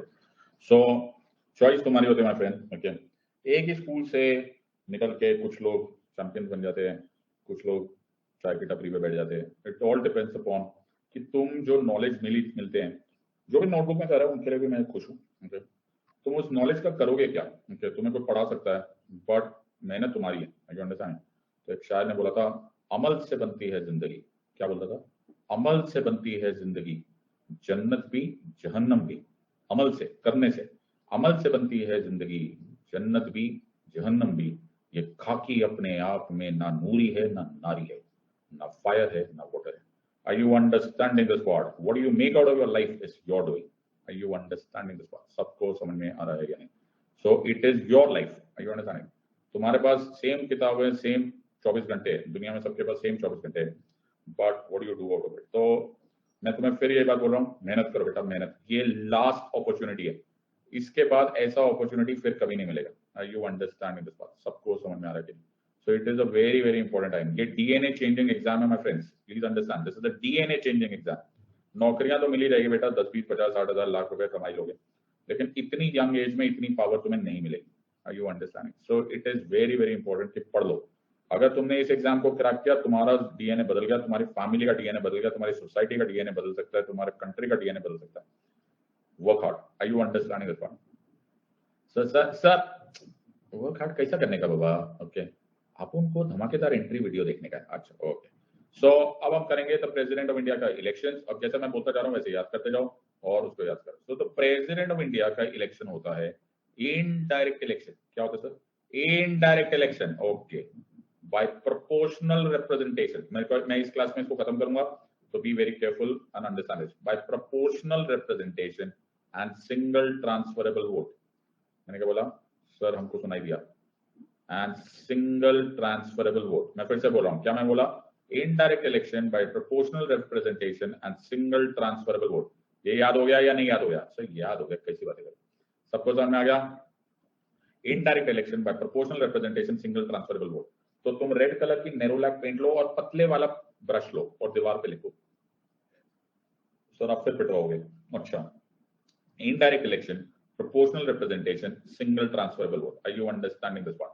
अगर एक भी लाइन मिस हो गई, अगर एक भी वर्ड मिस हो गया, तो घबराना बिल्कुल मत. अच्छा, बिल्कुल घबराना मत. सिर्फ 100 रुपए का नुकसान है, कोई टेंशन नहीं है. Are you understanding? ओके, अगले साल का फॉर्म भर लेना.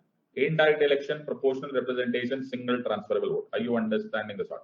ज्यादा टेंशन मत लिया करो. अगर कुछ गलत वलत हो भी गया, नहीं याद आया, ओके, कोई बात नहीं, होता है, दुनिया है, चलता है. ओके, समझ में? 100 रुपए से क्या फर्क पड़ता है? अगले साल का फॉर्म भर देना, no problem. Okay, so indirect election का मतलब क्या होता है सर? इनडायरेक्ट इलेक्शन का मतलब होता है सर, पीपल डोंट वोट. कौन नहीं वोट करते? पीपल नहीं वोट करते. अच्छा, पीपल के रिप्रेजेंटेटिव्स वोट करते हैं. कौन रिप्रेजेंटेटिव है? अरे बाबा, पीपल के वो रिप्रेजेंटेटिव्स जो इलेक्ट होकर आए हैं. अच्छा, इलेक्टेड रिप्रेजेंटेटिव्स. क्या कीवर्ड है? सर रिप्रेजेंटेटिव, नादान परिंदे, कीवर्ड रिप्रेजेंटेटिव नहीं है, कीवर्ड है इलेक्टेड रिप्रेजेंटेटिव। क्या है keyword? Sir elected representative. Are you understanding this और नॉट? सबको समझ में आया या नहीं? इलेक्टेड रिप्रेजेंटेटिव्स कौन कौन हो सकते हैं? इलेक्टेड रिप्रेजेंटेटिव्स है जो एमएलए है और एमपी है। एमएलए बोले तो विधायक। Sir please speak to us in Queen's English, please don't call us विधायक। व्हाट इज विधायक? Just come from Cambridge sir. Oh sorry, members of legislative assembly हैं। ओके सर, समझ में आ रहा है या नहीं? ओ यू मीन विधायक? हाँ विधायक, ओके, जो विधानसभा में होते हैं। अच्छा, और ये ज्यादा ही अंग्रेज लोग मेरे पास आ गए। ऑलराइट, एमपी कौन है sir? Members of parliament. Oh sir, इसको इंग्लिश में क्या बोलते हैं? नादान परिंदे, ये इंग्लिश में ही है, हिंदी में सुन, इसको हिंदी में सांसद बोलते हैं। अच्छा ओके, समझ में आ रहा है या नहीं समझ में आ रहा है? एवरीवन हैज अंडरस्टूड दिस और नॉट? पल्ले पड़ रहा है या नहीं पल्ले पड़? Everyone has understood this or not? सबको समझ में आ रहा है या नहीं समझ में? सर एकदम समझ में आ गया। ओके सर, ये हो गया इनडायरेक्ट इलेक्शन। तो हमारे पास कौन सा इलेक्शन नहीं है? सर हमारे पास इलेक्शन नहीं है डायरेक्ट। ओके, तो हमारे पास कौन सा इलेक्शन है? सर हमारे पास इलेक्शन है इनडायरेक्ट। You understand? सर ठीक है, सबको समझ में आ गया। सो यहाँ पर है हमारे पास ये सब प्रोविजंस कहां से दिए हुए? सर ये प्रोविजंस दिए हुए हैं article 54 of the constitution. So Article 54 में provisions of the Constitution of India are laid down in Article 54 of the Constitution of India. लेकिन ज्यादातर लोगों को कुछ ना कुछ गलतफहमी है। Yes, it is provided in the Constitution of India, but there are also President and Vice President of India Election Act. Oh, are you understanding this or not? So there is also a President and Vice President of Election Act as well as rules. तो याद रखना कि elections of president and vice president is governed by the constitution of India along with this law, along with these rules. बात समझ में आ रहा है नहीं समझ में आ रहा है? अरे लिख रहे हो कि सर गॉगल्स लगाने दो सर। अच्छा okay, everyone is clear with this और नॉट? सबको समझ में आ रहा है या नहीं समझ में आ रहा? Alright, everyone is clear with this और नॉट? Yes sir. तो अब हम करेंगे कि कॉन्स्टिट्यूशन ऑफ इंडिया के अनुसार, तो ये याद रखना कि there are rules also and act also. So the presidential and vice presidential election act 1952, okay, and the act is also accompanied by presidential and vice presidential elections act rules of 1974. Are you understanding this or not? सबको समझ में आ रहा है? ये question आ सकता है। एक बार ऐसा ही क्वेश्चन आया था जजेस इंक्वायरी एक्ट ऑफ 1968 पर। ये 2019 के सिविल सर्विस एग्जामिनेशन में क्वेश्चन में आया था। That is with regards to the removal of judges of the Supreme Court. Okay, so it is very very important कि तुम्हें कॉन्स्टिट्यूशन भी मालूम हो, एक्ट भी मालूम हो और रूल्स भी मालूम हो। Are you understanding this? Sir आप उनको प्रेसिडेंट बनने का? अरे पहले पूरा सुना ना सर, आप उनको प्रेसिडेंट बनने का? तो बेटा प्रेसिडेंट है, हेड ऑफ स्टेट है। अच्छा, तो प्रेसिडेंट बनने के लिए तुम्हारे पास कुछ क्वालिफिकेशंस होनी चाहिए। अच्छा हाँ सर, तो क्वालिफिकेशंस क्या होनी चाहिए? क्वालिफिकेशंस होनी चाहिए 35 LOC। क्या मैंने बोला? एक साथ बोलो, क्या मैंने बोला? 35 LOC। सब लोग बोलेंगे, क्या बोलेंगे सर? 35 LOC। क्या बोलेंगे सर? 35 LOC क्यों होता है sir? What is 35 LOC? 35 LOC, okay, 35 LOC बोले तो okay, your age should be 35 years of age or above. अच्छा, you understanding this part? You should have all the qualifications of becoming a Lok Sabha member, of becoming a Lok Sabha member. अच्छा, मैं लोकसभा का member होना चाहिए? आंखें खराब है तुम्हारी हैं? मैंने नहीं बोला कि you should be a Lok Sabha member, मैंने बोला you should have all the qualifications of becoming a Lok Sabha member. ध्यान से देखा करो सर, ध्यान से। तो हम लोग सिर्फ शाहरुख खान की पिक्चर देखते हैं, गाना पूरा पूछो सर। तुझे देखा तो ये जाना। अच्छा sorry, okay. You should not be occupying an office of profit. मैंने ऑफिस ऑफ प्रॉफिट पढ़ा दिया? हाँ सर, आपको समझ में आ गया? Are you understanding this part? इसलिए मैंने इस टाइम पहली बार ना ऑफिस ऑफ प्रॉफिट पहले पढ़ा दिया, वरना मेरे को प्रेसिडेंट पढ़ाते टाइम ऑफिस ऑफ प्रॉफिट बोलना पड़ता कि मैं बाद में पढ़ाऊंगा। मैंने कहा रहने दे भैया, इसी टाइम पढ़ा दो। और you should be a citizen of India. सबको समझ में आ रहा है या नहीं आ रहा? तो मैंने क्या बोला? You should have age equal to or more than 35 years of age. You should have all the qualifications of becoming a Lok Sabha member. You should not be occupying office of profit. You should be a citizen of India. पल्ले पड़ा या नहीं पल्ले पड़ा? अरे बाबा समझ लो कि नहीं? सबको समझ में आ गया? यस और नो? ओके, तो ये ना रट लेना। अच्छा ठीक है सर, ठीक है, okay, everyone has understood this और नॉट, ये ना रट लेना, क्योंकि ये बाद में फिर से काम आएगा। जब वाइस प्रेसिडेंट ऑफ इंडिया की क्वालिफिकेशन करेंगे तो हम करेंगे 35 आरओसी। है क्यों होता सर? सर 35 आरओसी आएगा कि you should be having an age of more than 35 years, you should not be, you should have all the qualifications of becoming a sir Rajya Sabha member. मैंने नहीं बोला कि राज्यसभा का मेंबर होना चाहिए, मैंने बोला you should have all the qualification. Also मैंने बोला यार you should not be occupying office of profit and you should be a citizen of India. Everyone has understood this और नॉट? सबको समझ में आ रहा है या नहीं? एवरीवन हैज अंडरस्टूड दिस और नॉट? बिल्कुल समझ में आ गया, एवरीवन हैज अंडरस्टूड। तो मैंने सर अभी आप प्रेसिडेंट पढ़ाते पढ़ाते वाइस प्रेसिडेंट पढ़ा दिया, मैं तो कनेक्टेड हूं ना। अच्छा okay, Matrix, my favourite movie is Matrix. Okay, connection, are you understanding this और नॉट? सबको समझ में आ रहा है या नहीं? सर ठीक है। तो तुम्हारी क्वालिफिकेशंस क्या है सर? ये कहां पे लिखा हुआ है? ये लिखा हुआ है आर्टिकल 58 सब क्लॉज 1 में। ऑलराइट सर, ये कहां सर? आर्टिकल 58 सब क्लॉज 1, और इसमें दिया हुआ है qualifications for elections as president of India. पल्ले पड़ा या नहीं पड़ा? ये नो क्या है सर?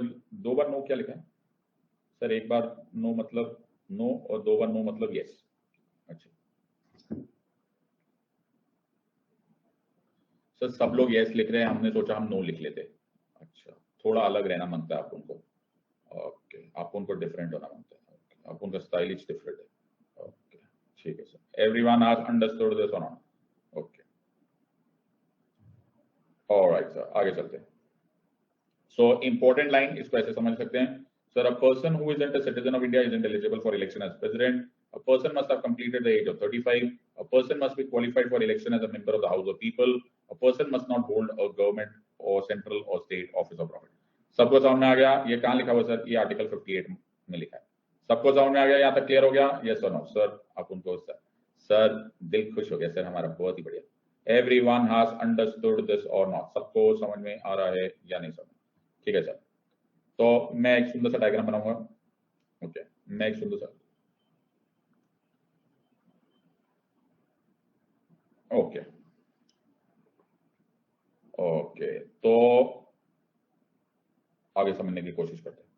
ये क्या है सर? ये है सर प्रेसिडेंट। ओके, अब ध्यान से देखते रहो, मैं एक ही बार में बता दूंगा तुमको सारा सारा। सर ठीक है, तो प्रेसिडेंट साहब के इलेक्शंस आर्टिकल 54 में डिसाइड किया होते हैं। मैंने बोला indirect election, proportional representation, single transferable vote.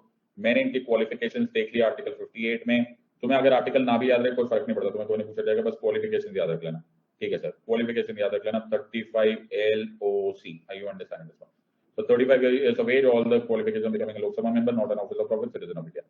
Sir अपन रेडी है? क्या रेडी है? अपन इलेक्शन कॉन्टेस्ट करेगा, कहां से लड़ेंगे? नादान परिंदे, इनडायरेक्ट इलेक्शन। अच्छा, इनडायरेक्ट इलेक्शन है, are you understanding this part? So ये इनडायरेक्ट इलेक्शन है। ऑलराइट, इनडायरेक्ट इलेक्शन से कंडक्ट कौन कराएगा? ये इलेक्शन कंडक्ट कराएंगे इलेक्शन कमीशन ऑफ इंडिया। कौन कंडक्ट कराता है sir? Election commission of India. कौन बोलता है सर? अरे बाबा, ये आर्टिकल 324 में लिखा हुआ है that there shall be a commission of India which is known as the Election Commission of India, dealing with superintendence, direction and control over the elections of the Lok Sabha, Vidhan Sabha, the state legislature, the president and the vice president. सबको समझ में आया? Question आएगा simple, क्या sir? Election commission of India is the one which will conduct this election. Okay, so election commission of India बनाएगा एक electoral college. कौन सा कॉलेज सर? Electoral college. कसम से सर, 12th के बाद मैंने सारे कॉलेज में धक्के खा लिए, फॉर्म भर दिया कि दिल्ली यूनिवर्सिटी में एडमिशन मिल जाए, कुरुक्षेत्र में मिल जाए, मेरठ में मिल जाए, कहीं पर ही मिल जाए, इलेक्टोरल कॉलेज मिला ही नहीं। अरे फिटे मुंह, ये पढ़ने वाला इलेक्टोरल कॉलेज नहीं है, हद हो गई। ये electoral college election of the president के लिए बनाए गए। अच्छा, इट कंसिस्ट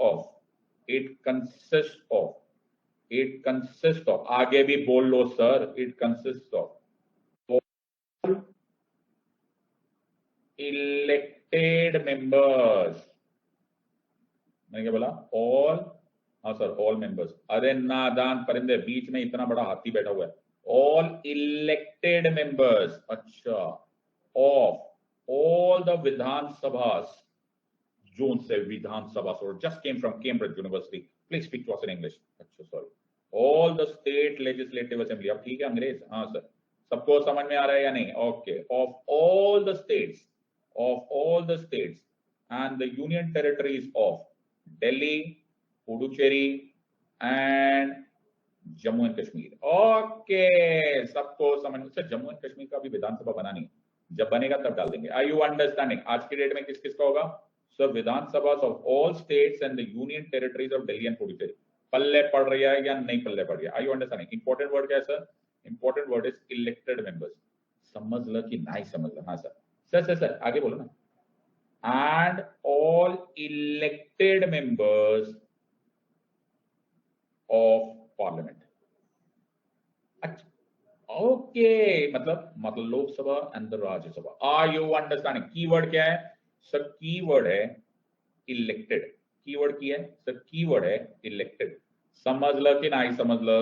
आगे पल्ले पड़ रहा है या नहीं समझ रहा है? कीवर्ड क्या है सर? कीवर्ड है इलेक्टेड। Are you understanding?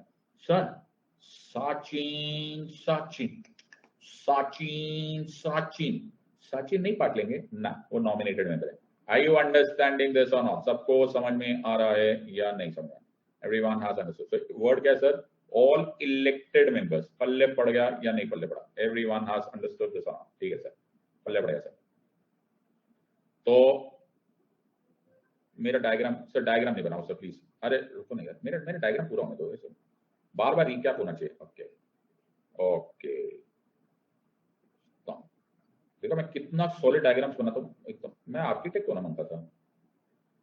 ठीक है, ओके। सो हमारे पास क्या है सर? हमारे पास है प्रेसिडेंट साहब की इलेक्शंस, और जो प्रेसिडेंट साहब का इलेक्शन होगा वो होगा indirect election. Yes, by proportional representation. Sir indirect election समझाओ सर। इनडायरेक्ट इलेक्शन मतलब all elected members of the legislative assemblies of all states and the union territories of Delhi and Puducherry। आज की date में Delhi and Puducherry. Sir Delhi and Puducherry के बारे में इतना special क्यों? जम्मू एंड कश्मीर के बारे में इतना स्पेशल क्यों? नादान परिंदे, ये वो यूनियन टेरिटरीज है जिनकी अपनी अपनी विधानसभा है। आर यू अंडरस्टैंडिंग दिस और नॉट? सबको समझ में आ रहा है या नहीं? Plus all elected members of the parliament. Are you understanding this और नॉट? एनओ की कहते हैं सर, एनओ कहते हैं इलेक्टोरल कॉलेज। की कहते हैं sir? Electoral college. Are you understanding this और नॉट? एक्ट किसने बनाया सर? एनओ बनाया sir, election commission of India. Are you understanding this और नॉट? सबको समझ में आया या नहीं समझ में? समझ गए या नहीं समझ गए? सर समझ गए एवरीवन। तो तुम्हें क्वेश्चन इनमें से कुछ भी आ सकता है। Who conducts the election, who does supervision, who does direction, who does control over presidential election. Sir ये इजी है। सर एक बात बताओ, पूरा इलेक्शन कमीशन ऑफ इंडिया बैठ जाएगा ना हमारा इलेक्शन कंडक्ट करते हुए, और तो उनको कोई काम धाम है नहीं, कुछ भी बोलो। इलेक्शन कमीशन ऑफ इंडिया एक रिटर्निंग ऑफिसर को अपॉइंट करेगा। किसको अपॉइंट करेगा सर? रिटर्निंग ऑफिसर को। ओके, तो रिटर्निंग ऑफिसर, तुम्हें मालूम है ना आम चुनावों में भी रिटर्निंग ऑफिसर होता है। सर अभी के लिए हाँ बोल देते हैं, ऐसा हमें आता जाता कुछ है नहीं इस बारे में, हम इस बारे में ज्यादा ध्यान नहीं रखते। हमें सिर्फ इतना मालूम होता है नेटफ्लिक्स पे अगला वेब सीरीज कब आ रही है, और इंस्टा पे फिल्टर आजकल नए कौन से आ रहे हैं। Are you understanding? Those are important things. Are you understanding? ये सब टाइम पास अपने को मत पूछा करो, ठीक है? तो रिटर्निंग ऑफिसर जो है, ओके, वो होता है जो ऑफिसर एक्चुअली कंडक्ट कराता है इलेक्शंस को। तो सर कौन होगा रिटर्निंग ऑफिसर? रिटर्निंग ऑफिसर हो सकता है the secretary general of the Lok Sabha secretariat. क्या बोलते हैं सर इसको? Secretary general of the Lok Sabha secretariat. Sir ये कौन होते हैं बेटा? ये वो होते हैं जहां तुम्हें बनने का सपना देखना चाहिए। The senior most IAS officer at the rank of cabinet secretary होते हैं secretary general of Lok Sabha secretariat. Sir हम भी बनेंगे बेटे, मुंह पहले पढ़ लो। अच्छा ठीक है सर, मैं कैसा लगूंगा secretary general of Lok Sabha secretariat पहन के गॉगल्स? बस यही करते रहो तुम धमाकेदार एंट्रियां, है ना? All right. और दूसरा हो सकता है, और ये क्या सर? और अच्छा, और क्या sir? Secretary general of the Rajya Sabha secretariat. बस सर, हमें वकीलों से है ना यही उम्मीद है सर, आप लोगों से लड़वा दो सर, हैं? मतलब लड़वा दो। एक दिन ये बोलेंगे मैं बनूंगा, एक दिन ये बोलेंगे मैं बनूंगा, लड़ते रहोगे, हैं? और कैसे लिख दिया बेटा? ये करेंगे बाय टर्न्स। मतलब अगर ये साल के इलेक्शंस में, इस बार के रामनाथ कोविंद साहब के इलेक्शंस में ये थे रिटर्निंग ऑफिसर, तो अब के प्रेसिडेंशियल इलेक्शन में ये होंगे, अगले इलेक्शन में ये होंगे, अगले इलेक्शन में ये होंगे। Are you understanding? They will take turns. Are you understanding this और नॉट? लड़ाई वड़ाई नहीं करेंगे। आर यू अंडरस्टैंडिंग दिस और नॉट? पल्ले पड़ा या नहीं पल्ले पड़ा? अरे बाबा समझ में आ रहा है या नहीं? Everyone has understood. तो देखो इलेक्शन कमीशन ऑफ इंडिया ने निकला। Are you understand? ओह देखो ये इलेक्शन कमीशन ऑफ इंडिया की वेबसाइट पे है। The returning officer for the election to the office of the president according to the convention is the Secretary General of the Lok Sabha or the Secretary General of the Rajya Sabha on a rotation basis. They are the ones who are responsible to scrutinize the process. ये किसने किया sir? Election का। ऐसा पढ़ते हैं subject को, variety of sources है। I understand sir, इतना अपने पढ़ने का टाइम नहीं मिलता ना, तुमको इंस्टा देखना होता है। आर यू अंडरस्टैंडिंग दिस और नॉट? सबको समझ में आ गया है या नहीं? Everyone has understood. समझ लो कि नहीं समझ लो? बहुत ही बढ़िया सर। अब ना बहुत हो गया सर, अब बहुत ज्यादा हो गया। अभी भी नहीं समझ में आया? ओके, नहीं सर अभी भी नहीं समझ में आया, कोई बात नहीं बेटा, ऐसा होता रहता। तुम पोगो देखो, बहुत ही एडवांस वर्जन पर छोटा भीम का एपिसोड आ रहा है। अच्छा, बहुत ही डिफिकल्ट वाला, बहुत ही अच्छा। छोटा भीम बहुत मुश्किल वाला एपिसोड आ रहा है इस टाइम। अच्छा ठीक है सर, ओके तुम वो देखो पहले। Alright sir. सो ये सब कौन अनाउंस कर रहा है सर? ये सब करे election commission of India. Okay, तो मेरे डायग्राम बन गया। अरे ये रहा सुंदर सा डायग्राम। दूसरी लाइन क्या है सर? दूसरी लाइन है प्रोपोर्शनल रिप्रेजेंटेशन। क्या बोलते हैं सर इसको? इसको बोलते हैं सर प्रोपोर्शनल रिप्रेजेंटेशन। सर ये अपन को समझ में नहीं आया। तो एक दिन ना मेरा दोस्त और मैं इलेक्शन कंडक्ट करने गए। अच्छा, मतलब पार्टिसिपेट करने गए। तो अपन वोटिंग करने गए। तो मैं ऐसे वोटिंग में खड़ा हुआ, तो भोला बाला, तुम्हें मालूम है हम्बल सा हूं, तो मैं ऐसे लाइन में खड़ा हुआ। ओके, मेरे को आवाज दी गई, बोला आओ वोट करो। मैंने वोट किया। ओके, और मैंने ऐसे चूज किया, और मैं ऐसे गर्दन झुका के अंदर गया था, गर्दन झुका के बाहर आया। मैं बहुत बोला हूँ। जो मेरा दोस्त है ना, ये है ना बहुत ही दुष्ट आदमी है। अच्छा, ऐसे देखो, ये से इविल मैन है, ओनिडा। अच्छा ओके, ये तो बिल्ली लग रहा है। अरे बिल्ली है वो, यू अंडरस्टैंड? तो ये है ना वोट करने गया और वोट करके आ गया। तो मेरे को इसने बोला सिद्धार्थ, एक वोट तूने दिया, एक वोट मैंने दिया, मतलब तूने ए को चूज किया, मैंने बी को चूज किया, मेरा कैंडिडेट जीतेगा। तेरा कैंडिडेट कैसे जीतेगा जब मेरा भी एक ही वोट है, तेरा भी एक ही वोट है? कहते फिटे मुंह, तेरा वोट कैसे एक तरफ होगा? अपन के पास 2000 करोड़ रुपए है। ओके, अपन बहुत पैसे वाला आदमी। ओके, तेरे पास 2000 करोड़ रुपए नहीं है, तो अपन का वोट का वैल्यू ज्यादा होना चाहिए। मैंने कहा भाई ऐसा नहीं होता, ये इंडिया है, यहाँ पर होता है universal adult suffrage, and every person 1 person is equal to 1 vote. तो तेरे पास होगा 2000 करोड़, अपन को क्या करने का? 1 पर्सन इज 1 वोट। तो तू पैसे वाला हो, अमीर हो, गरीब हो, मैन हो, वुमेन हो, पढ़ा लिखा हो, ना पढ़ा लिखा हो, कोई फर्क नहीं पड़ता। We have equal values. Are you understanding this और नॉट? मैं बड़ा आया 2000 करोड़ रुपए, ऐसा तो ना होता। तो हमारे आम चुनावों में, okay, if you are 1 person then you have 1 vote. लेकिन प्रेसिडेंशियल इलेक्शन में वी हैव प्रोपोर्शनल रिप्रेजेंटेशन। क्या है सर? Proportional representation. सर ऐसा क्यों? क्योंकि नादान परिंदों, सिटीजन्स नहीं वोटिंग करें। Oh, are you understanding? It is not people who are voting, your representatives are voting. हाँ, मैंने क्या बोला? Your representatives are voting. Yes और नो? Are you understanding? तो ये पता होना बहुत जरूरी है कि कितने लोगों को तुम रिप्रेजेंट करते हो। Are you understanding? लैंग्वेज समझ में आ रही है या नहीं समझ में आ रही? सबको समझ में आ रहा है? तो पीपल तो 1 पर्सन इज 1 पर्सन, लेकिन जब तुम उनके रिप्रेजेंटेटिव्स हो तो अपन को ये मालूम होना बहुत जरूरी है कि तुम कितने लोगों को रिप्रेजेंट करते हो। ओहो, समझ लो कि नहीं समझ लो? आर यू अंडरस्टैंडिंग दिस बात? तो एक दिन मेरा दोस्त आया, बोला सिद्धार्थ मेरा और मुकेश अंबानी के बिल्कुल बराबरी है। मैंने कहा कैसा? कहता मेरी भी कंपनी है और उनकी भी कंपनी है, दोनों की कंपनी है। मैं कहा नादान परिंदे, तेरे पास 2.5 लोगों की नौकरी देता है तू। ओके, वो 2.5 लाख लोगों को नौकरी देते हैं। ओके, फर्क तो होगा। अच्छा, समझ में आ रहा है कि नहीं? How many representatives? Are you understanding this part? सबको समझ में आया या नहीं आया? सबको समझ में आया? Everyone has understood? यस और नो? तो इसके लिए हमने एक फॉर्मूला निकाला है। क्या निकाला है सर? फॉर्मूला। ओके, तो हम लोग क्या करते हैं? वैल्यू कैलकुलेट करते हैं। किसकी? वोट की। किसके वोट की? Of every MLA and every MP who is participating, elected ही होंगे ना ऑब्वियसली, हाँ, who is part of the electoral college. Are you understanding this और नॉट? हम क्या करें सर? वैल्यू निकाल रहे हैं। और वैल्यू निकालने के लिए तुम्हें मेरी स्पेशलिस्ट जरूरत पड़ेगी, क्योंकि इसमें मैथमेटिक्स है, हाई लेवल ऑफ मैथमेटिक्स। तो तुम्हें इतना आता नहीं है, लेकिन मैं तुम्हें समझाने की कोशिश करूंगा। Okay, so PhD level of mathematics है, try and understand this. Okay, तो हम निकालेंगे पहले value of N MLA vote. क्या मैंने बोला? वैल्यू ऑफ एमएलए का वोट। अच्छा, कहाँ का एमएलए? यूपी का। अच्छा, उत्तर प्रदेश का। ओके, तो सपोज एमएलए ऑफ यूपी का वोट निकालना है, एक एमएलए का। हाँ, तो कैसे निकालेंगे? सब पहले हम करेंगे total population of Uttar Pradesh. क्या करेंगे? Total population of state. अच्छा, स्टेट का नाम क्या है? Uttar Pradesh, divided by total number of elected members, total number of elected members in the legislative assembly, in the Vidhan Sabha. So Vidhan Sabha ना है बोलने का, लेजिस्लेटिव असेंबली, जो मर्जी बोलो। Are you understanding? Of UP. Are you understanding this part? सबको समझ में? इनटू 1/1000। बात समझ में आया या नहीं समझ में आया? Everyone has understood this one? पल्ले पड़ा या नहीं पड़ा?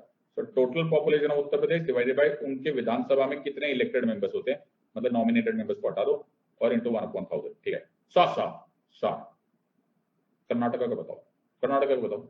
वहां अरे बाबा simple, same formula, MLA of Karnataka. Okay, कितना sir? Total population of state of Karnataka, अच्छा, divided by total number of elected members in the Vidhan Sabha of Karnataka into 1/1000। Sir तो बहुत सिंपल है, सब जगह सेम फॉर्मूला है। आर यू अंडरस्टैंडिंग दिस और not? सबको समझ में आया? तो इससे क्या मिलेगा? एवरी एमएलए का वोट का वैल्यू निकाला जाएगा। आर यू अंडरस्टैंडिंग दिस और नॉट? तो थोड़ा बहुत चेंज हो सकता है ना? हाँ सर, थोड़ा बहुत तो फर्क आएगा ही ना। Are you understanding this part? हाँ सर, थोड़ा बहुत फर्क आएगा। जैसे यूपी का पॉपुलेशन थोड़ा बहुत ऊपर नीचे होगा, थोड़ा बहुत, थोड़ा कितना फर्क आएगा सर? थोड़ा कितना फर्क आएगा? थोड़ा। Are you understanding this part? So every MLA का वैल्यू निकालेंगे। अब कितने एवरी एमएलए का वैल्यू आया? हाँ सर। सारे वैल्यू आ गए? हाँ सारे आ गए। तो सारे, all the MLAs, all UP के MLAs, all बिहार के MLAs, all असम के MLAs, all Delhi, all Puducherry, all. Are you understanding this or not? So all MLAs, okay, all MLAs का जो वैल्यू है, all MLAs का जो वैल्यू है उसको टोटल करो। अच्छा, are you understanding this one? इसको क्या नाम देंगे सर? इसको नाम देंगे टोटल। बड़ा ही इनोवेटिव नाम है सर। मैंने क्या बोला सर? टोटल। ओके, सबको समझ में आ गया? तो हर एमएलए का वैल्यू आ गया? हाँ सर। अब टोटल भी आ गया। ऑल एमएलएस ऑफ इंडिया के टोटल करो, उस टोटल को डिवाइड करो किससे? Total number of elected members of parliament. पूरी बाबो, are you understanding? Elected keyword की है sir, elected. Are you understanding? जो भी वैल्यू आएगी सर, एक्स वैल्यू आई, वो एवरी मेंबर ऑफ पार्लियामेंट की वैल्यू है, एवरी मेंबर ऑफ पार्लियामेंट के वोट की वैल्यू वो। आर यू अंडरस्टैंडिंग दिस और नॉट? सबको समझ में आ रहा है या नहीं आ रहा? एवरीवन हैज अंडरस्टूड दिस और नॉट? सबको समझ में आया या नहीं? So each value of vote of each electorate, electorate मतलब voter, each MP and MLA vote has a certain value attached to it. This differs from state to state. Are you understanding this or not? MLA का कैसे करोगे? The number is decided by the total state population divided by number of elected members to the legislative assembly, further divided by 1000. Are you understanding this or not? Yes sir. पल्ले पड़ा तो थोड़ा सा difference होगा, थोड़ा। Are you understanding this part? Yes sir. उसी तरह से the value of the vote of an MP is decided by dividing the total value of votes of MLAs of the country divided by total number of elected members of parliament in Lok Sabha and Rajya Sabha.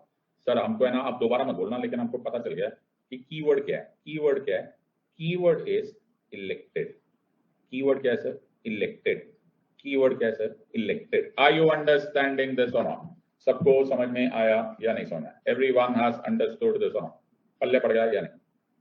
Sir हमारा दिल खुश हो गया। तो अगर हम पिछले election का पार्टिसिपेट करेंगे तो जो टोटल आया था, टोटल वो था 10,98,903, जिसमें 5,49,468 एमपीज का था एंड 5,49,495 एमएलए का। Are you understanding? ये याद करना पड़ेगा? बिल्कुल नहीं। अच्छा, ये याद नहीं करना? अच्छा ठीक। आर यू अंडरस्टैंडिंग दिस और नॉट? सबको समझ में आया या नहीं sir? Everyone has understood this और नॉट? सर एकदम समझ में आया। Everyone has understood this part. So the point here is that हमारे पास होना चाहिए what is called as a proportional representation। पल्ले पड़ गया या नहीं समझ आया?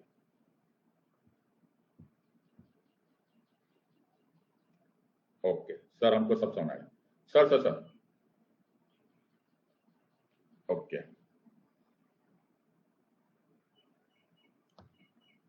आगे चलो सर सर सर सर आगे बोलो ना। अपन को प्रेसिडेंशियल कैंडिडेट बनने का है, तो मेरी क्वालिफिकेशन है सर। अच्छा है, अरे हाँ सर कैसी बात है। तो प्रेसिडेंशियल कैंडिडेट हमने बनने का है, तो मेरे को इलेक्शन लड़ने का सर मेरा है सर, एकदम एकदम परफेक्ट है। 35 LOC अपन को फिट होता है एकदम। अच्छा बेटा थोड़ा पैसा भी लगेगा, क्यों? क्योंकि तुमको नॉमिनेशन पेपर भरने का है। क्या भरने का सर? नॉमिनेशन पेपर भरने का है। तो इलेक्शन कमीशन ऑफ इंडिया एक दिन ऐसे शेड्यूल निकालेगा, ध्यान से न्यूज़पेपर पढ़ना। सर न्यूज़पेपर भी पढ़ना पड़ता है? अरे न्यूज़पेपर पढ़ोगे नहीं क्या? शेड्यूल आएगा तभी तो करोगे ना। अच्छा अच्छा, यू अंडरस्टैंडिंग, जैसे ऐसे आएगा। ओके, सबको समझ में आ रहा है या नहीं? So presidential election schedule to be announce today. Sir आप पढ़ रहे हो ना न्यूज़पेपर, हमें क्या पढ़ने की जरूरत है? You understanding? तो तुम्हें यहाँ से दिखाई देगा the term of president Ramnath Kovind ends on July 25 and according to article 62 of the constitution, तब तक प्रेसिडेंट साहब का इलेक्शन हो जाना चाहिए। Are you understanding this part? So इसमें क्या है? The president of India is elected by an electoral college that is formed by 776 parliamentarians, sir, elected members of Lok Sabha and Rajya Sabha, and 4,120 legislators. Okay, सबको समझना है? In other words, total value of electoral college is 10,98,903 votes. Sir इतने सारे थोड़ा ना होते हैं, नादान परिंदे, वैल्यू से मल्टीप्लाई करो। Are you understanding this or not? पल्ले पड़ गया या नहीं समझ? ऐसा पढ़ना पड़ता है सर, इसके लिए तो काफी मेहनत है। तो किसने कर रहा है ये इलेक्शन कर रहा है सर? ये कर रहे हैं election commission of India. Are you understanding this और नॉट? सबको समझ में आ रहा है या प्लेन ऊपर से जा रहा है? अरे बाबा समझ लो कि नहीं समझ लो, पल्ले पड़ा सर, हम तो इतना न्यूज़पेपर पढ़ते नहीं। ओके आगे बढ़ लेते। So according to article 62 of the constitution, timing of holding the election is an election to fill a vacancy caused by the expiration of the term of the office of the president shall be completed before the expiration of the term. तो जब 5 साल खत्म होने वाला है, okay, तो तुम्हें एक क्वेश्चन आएगा, ओके ध्यान से सुनना। What is the term of the president? So term of the president is usually 5 years from the day that he assumes office. From the day that he assumes office. मैंने क्या बोला? From the day that he assumes office. ये पूरी line बोलना, ठीक है sir? तो 5 years from the day that he assumes office. तो जब 5 साल खत्म होने वाला होता है, तो पहले से ही election commission of India, before the expiry of the term, election commission of India election conduct करवा देता है। कोशिश ये होती है, मैंने क्या बोला? कोशिश करने वालों की कभी हार नहीं होती। कोशिश ये होती है कि द न्यू प्रेसिडेंट तब तक इलेक्ट हो जाए जब तक कि ये 5 इयर्स टर्म कंप्लीट हो जाए। आर यू अंडरस्टैंडिंग दिस और नॉट? सबको समझ में आया या नहीं समझ में आया? सर बहुत कोशिश की सर, बहुत ही कोशिश की सर, थक गए एकदम, बहुत ज्यादा कोशिश की सर, लेकिन फिर भी सर, फिर भी मतलब कभी कभी ऐसा हो जाता है ना, कभी कभी सर ऐसा हो जाता है कि हमने कोशिश करने के बाद भी वो नहीं कर पाए इलेक्शन, तो प्रेसिडेंट साहब पहले से छोड़ के चले जाएंगे ऑफिस? नहीं, मैंने तुम्हें पहले बोला था प्रेसिडेंट साहब का ऑफिस कभी भी खत्म नहीं होना चाहिए, खाली नहीं होना चाहिए। अगर आर्टिकल 56 पढ़ा जाए तो उसमें लिखा है that the president holds his office for a period of 5 years from the date of entering his office. लेकिन the president can continue to hold his office even after the end of 5 years till such time that the next elected person takes charge of the office. Are you understanding? Sir मतलब 5 साल के बाद 10 दिन रह गए, कोई बात नहीं, वो तब तक ऑफिस नहीं छोड़ेंगे जब तक नेक्स्ट इलेक्टेड प्रेसिडेंट अपने ऑफिस में आ नहीं जाएंगे। सर ये तो एक्स्ट्रा हो गया ना, एक्स्ट्रा टाइम हो गया ना। हाँ, ये जो एक्स्ट्रा टाइम होता है इसको इंटररेग्नम बोलते हैं। क्या बोलते हैं सर इसको? इंटररेग्नम। क्या बोलते हैं सर इसको? Interregnum. Are you understanding this और नॉट? सर ऑफिस खाली नहीं छोड़ना। आर यू अंडरस्टैंडिंग दिस और नॉट? सबको समझ में आ रहा है या नहीं? Everyone has understood this part, but तैयारी करो सर, तैयारी करो। Are you understanding this part? सबको समझ में आ रहा है या नहीं? तो तैयारी कौन कराएगा sir? Election commission of India करेगा, वो इलेक्टोरल कॉलेज बनाएगा। आर यू अंडरस्टैंडिंग दिस और नॉट? तो ये तुम्हें देखो, ये भी इलेक्शन कमीशन ऑफ इंडिया की वेबसाइट पे था। As per article 54 of the constitution only. ओए ओए बेटा तुम्हारी तो लॉटरी लग गई, तुम ना कुछ ऐसा चिड़िया उड़िया को पानी पिलाया करो रोज सुबह, तुम्हारे क्या अच्छे कर्म रहे होंगे जो तुम मुझसे पढ़ रहे हो। Okay, so only elected members of both houses of the parliament and elected members of legislative assemblies of all the states and also the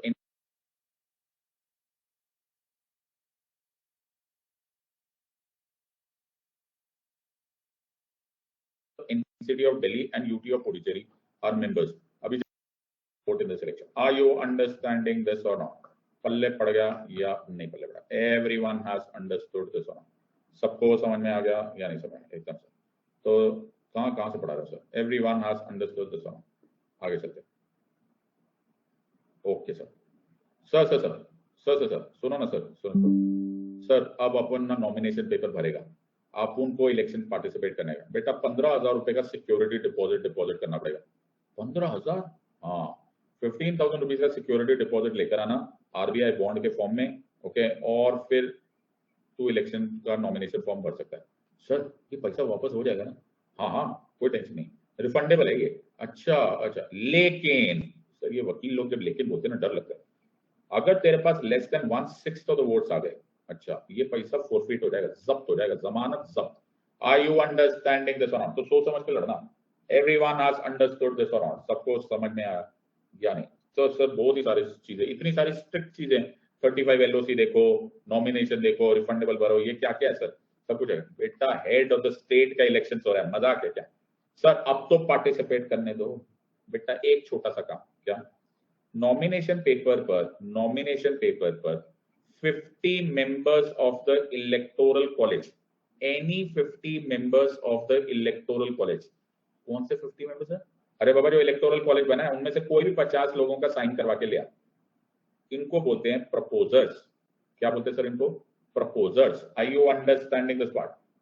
सब 50 मतलब एमपी और एमएलए को ढूंढना है. हाँ, और रुक, अब जब जा ही रहा है तो another 50 members of the electoral college, क्या another 50 members of the electoral college, उनकी भी साइन ले आना. अनदर, हाँ, ये सेकेंडर्स कहलाते हैं. क्या कहलाते हैं सर इनको? सेकेंडर्स कहलाते हैं. मतलब जो इन प्रपोजर्स को सपोर्ट करते हैं. आर यू अंडरस्टैंडिंग दिस और नॉट? सबको सर क्या बोल रहे हो? हाँ, अरे ये बड़ा जरूरी है. क्या बात कर रहे हो? हाँ, ये बहुत जरूरी है. अब ये देखो, ये प्रपोजर्स है. ओहो, आर यू अंडरस्टैंडिंग दिस और नॉट? सबको समझ में आ रहा है या नहीं? सर ये तो सब बहुत बड़े बड़े लोग हैं. हाँ बेटा, तो इतना बड़ा इलेक्शन है तो ये तो हो गई. Are you understanding this part? तो ये सब प्रपोजल्स हैं. हाँ, ये सारे प्रपोजल्स है. प्रपोजल्स और सेकेंडर्स तो देखो लाना पड़ेगा ना भाई. Are you understanding this part? तो फिर ऐसे मोदी जी करेंगे. क्या मोदी जी ने देखो ट्वीट किया, earlier today accompanied leaders from different parties for filing of nomination papers of Shrimati Draupadi Murmu ji. पल्ले पड़ा या नहीं पल्ले पड़ा? Are you understanding? तो ऐसे प्रपोजल तो सेकेंडर्स साइन करते हैं. आर यू सर हमारे लिए थोड़ा, और ये कौन होंगे? ये होंगे returning officer. Are you understanding this और नॉट? सबको बेटा तुम लोगों का नसीब तुम्हारा अच्छा था, ऐसा कोई पढ़ा है जिंदगी में तुम्हें? ओके सर, आगे समझ में आ गया या नहीं? तो ये भी इलेक्शन कमीशन ऑफ इंडिया ने बोला. क्या बोला sir? For proposing for contesting election to the office of the president of India, nomination paper of a candidate in the prescribed form has to be subscribed by at least 50 electors as proposers and 50 electors as seconders. Electors बोले तो elected members of parliament and elected members of legislative assembly. समझ ल कि नहीं समझ ल? Are you understanding this? सब पढ़ा जा रहा है. तुम्हारी तो लॉटरी लगी है सर. बहुत ही आनंददायक स्थिति होगी सर हमारी. Everyone has understood this. Everyone has understood this or not? Okay. बहुत ही बढ़िया सर. आगे चलते. तो आगे चलेंगे. Yes sir. सर अब इलेक्शन कंडक्ट करा दो सर, बहुत मेहनत हो गई सर, अब हम थक गए sir. Okay, so the context यहाँ पर है सर, अब इलेक्शन कंडक्ट करेंगे. अब इलेक्शन भी बड़ी विचित्र इलेक्शन है. क्यों सर? ये इलेक्शन नॉर्मल इलेक्शन नहीं होते. नॉर्मल इलेक्शन क्या होते sir? What do you mean by normal election? Normal election ऐसे होते हैं. कैसे होते सर? देखो ये क्या है सर? ओके, ध्यान से देखो, ठीक है, एक ही बात समझो. तो नॉर्मल इलेक्शन सर ऐसे होते हैं. ये है ए, ये है बी, ये है सी, ये है डी, ये 4 कैंडिडेट्स, ठीक है. और ये कौन है सर? ये voter number 1, voter number 2, voter number 3, voter number 4 etcetera, ठीक है। ये लो 100 वोटर्स है, 4 कैंडिडेट्स, ठीक है, समझ में आया ये सुना। तो वोटर नंबर 1 पहले जाता है और वो ए को चूज कर लेता है। जैसे उसने एक को चूज किया, ऑटोमेटिकली वो बाकी सबको रिजेक्ट कर देता है। सबको समझ में आया या नहीं? Everyone has understood this part? Sir sir sir, voter number 2 ने इसको चूज किया तो ऑटोमेटिकली ये सब रिजेक्ट हो गए। Sir sir sir sir sir, voter number 3 ने इसको चूज किया, ऑटोमेटिकली ये भी रिजेक्ट हो गए। Are you understanding? आम चुनावों में ऐसे ही होता है। तो जब तुम लोग लोकसभा का या विधानसभा के चुनाव में पार्टिसिपेट करते हो, ऐसे करते हो, सर अपन एक को चूज करता है, बाकी को रिजेक्ट करता है, फिर हम इसको काउंट करते हैं। कैसे काउंट करते हैं? हम सिर्फ टिक मार्क्स को काउंट करते हैं, जो चूज किया वो। ओके, कितने कैंडिडेट्स हैं? 4। ए को मिले 40 टिक मार्क्स, इसको मिले 30 टिक मार्क्स, इसको मिले 20 टिक मार्क्स, इसको मिले 10 टिक मार्क्स। कौन जीता? कौन जीता? कौन जीता? कौन जीता? सर कौन जीता? कौन जीता इलेक्शन? कौन जीता इलेक्शन? सर कौन जीता? सर ए जीता, ए। सर ए जीता, ए। सर ए क्यों जीता? सर ए क्यों जीता? वो बोला कोई भी नहीं, इसने कसम ही खा ली, वो बोला कि कोई नहीं जीता। बताओ, मतलब कुछ उसको लगा कि मेरे को कुछ तो अलग बोलना ही था, तो मैंने सोचा कुछ अलग बोल देता हूँ। ओके, सो इसने आधी क्लास देखी थी सर, वो सेकंड पार्ट में बेटा, वो सेकंड पार्ट में आता है। अच्छा बताओ यार, हद ही चल रही है वैसे तुम्हारी, तुम च्यवनप्राश के इंजेक्शन लिया करो। ओके सर, सो ये जीता सर, इसको इसलिए जीता बिकॉज इसको मैक्सिमम वोट्स मिले। सर ये क्या बात हुई? मैक्सिमम वोट्स मिले मतलब? अरे बाबा, डेमोक्रेसी में लोगों की चॉइस होती है ना, पीपल चॉइस। ओके, जो पीपल की चॉइस होती है वो सुननी पड़ती है, जनता का आदेश होता है। सर एक बात बताओ, है चॉइस आपको सुनाई दे रही है? हाँ हाँ, 40 लोगों ने इसको चुना है, इसलिए ये जीता। सर 60 लोगों ने इसको रिजेक्ट भी किया है, इसकी भी सुन लो sir. Oh my god sir, ये तो मैंने सोचा ही नहीं।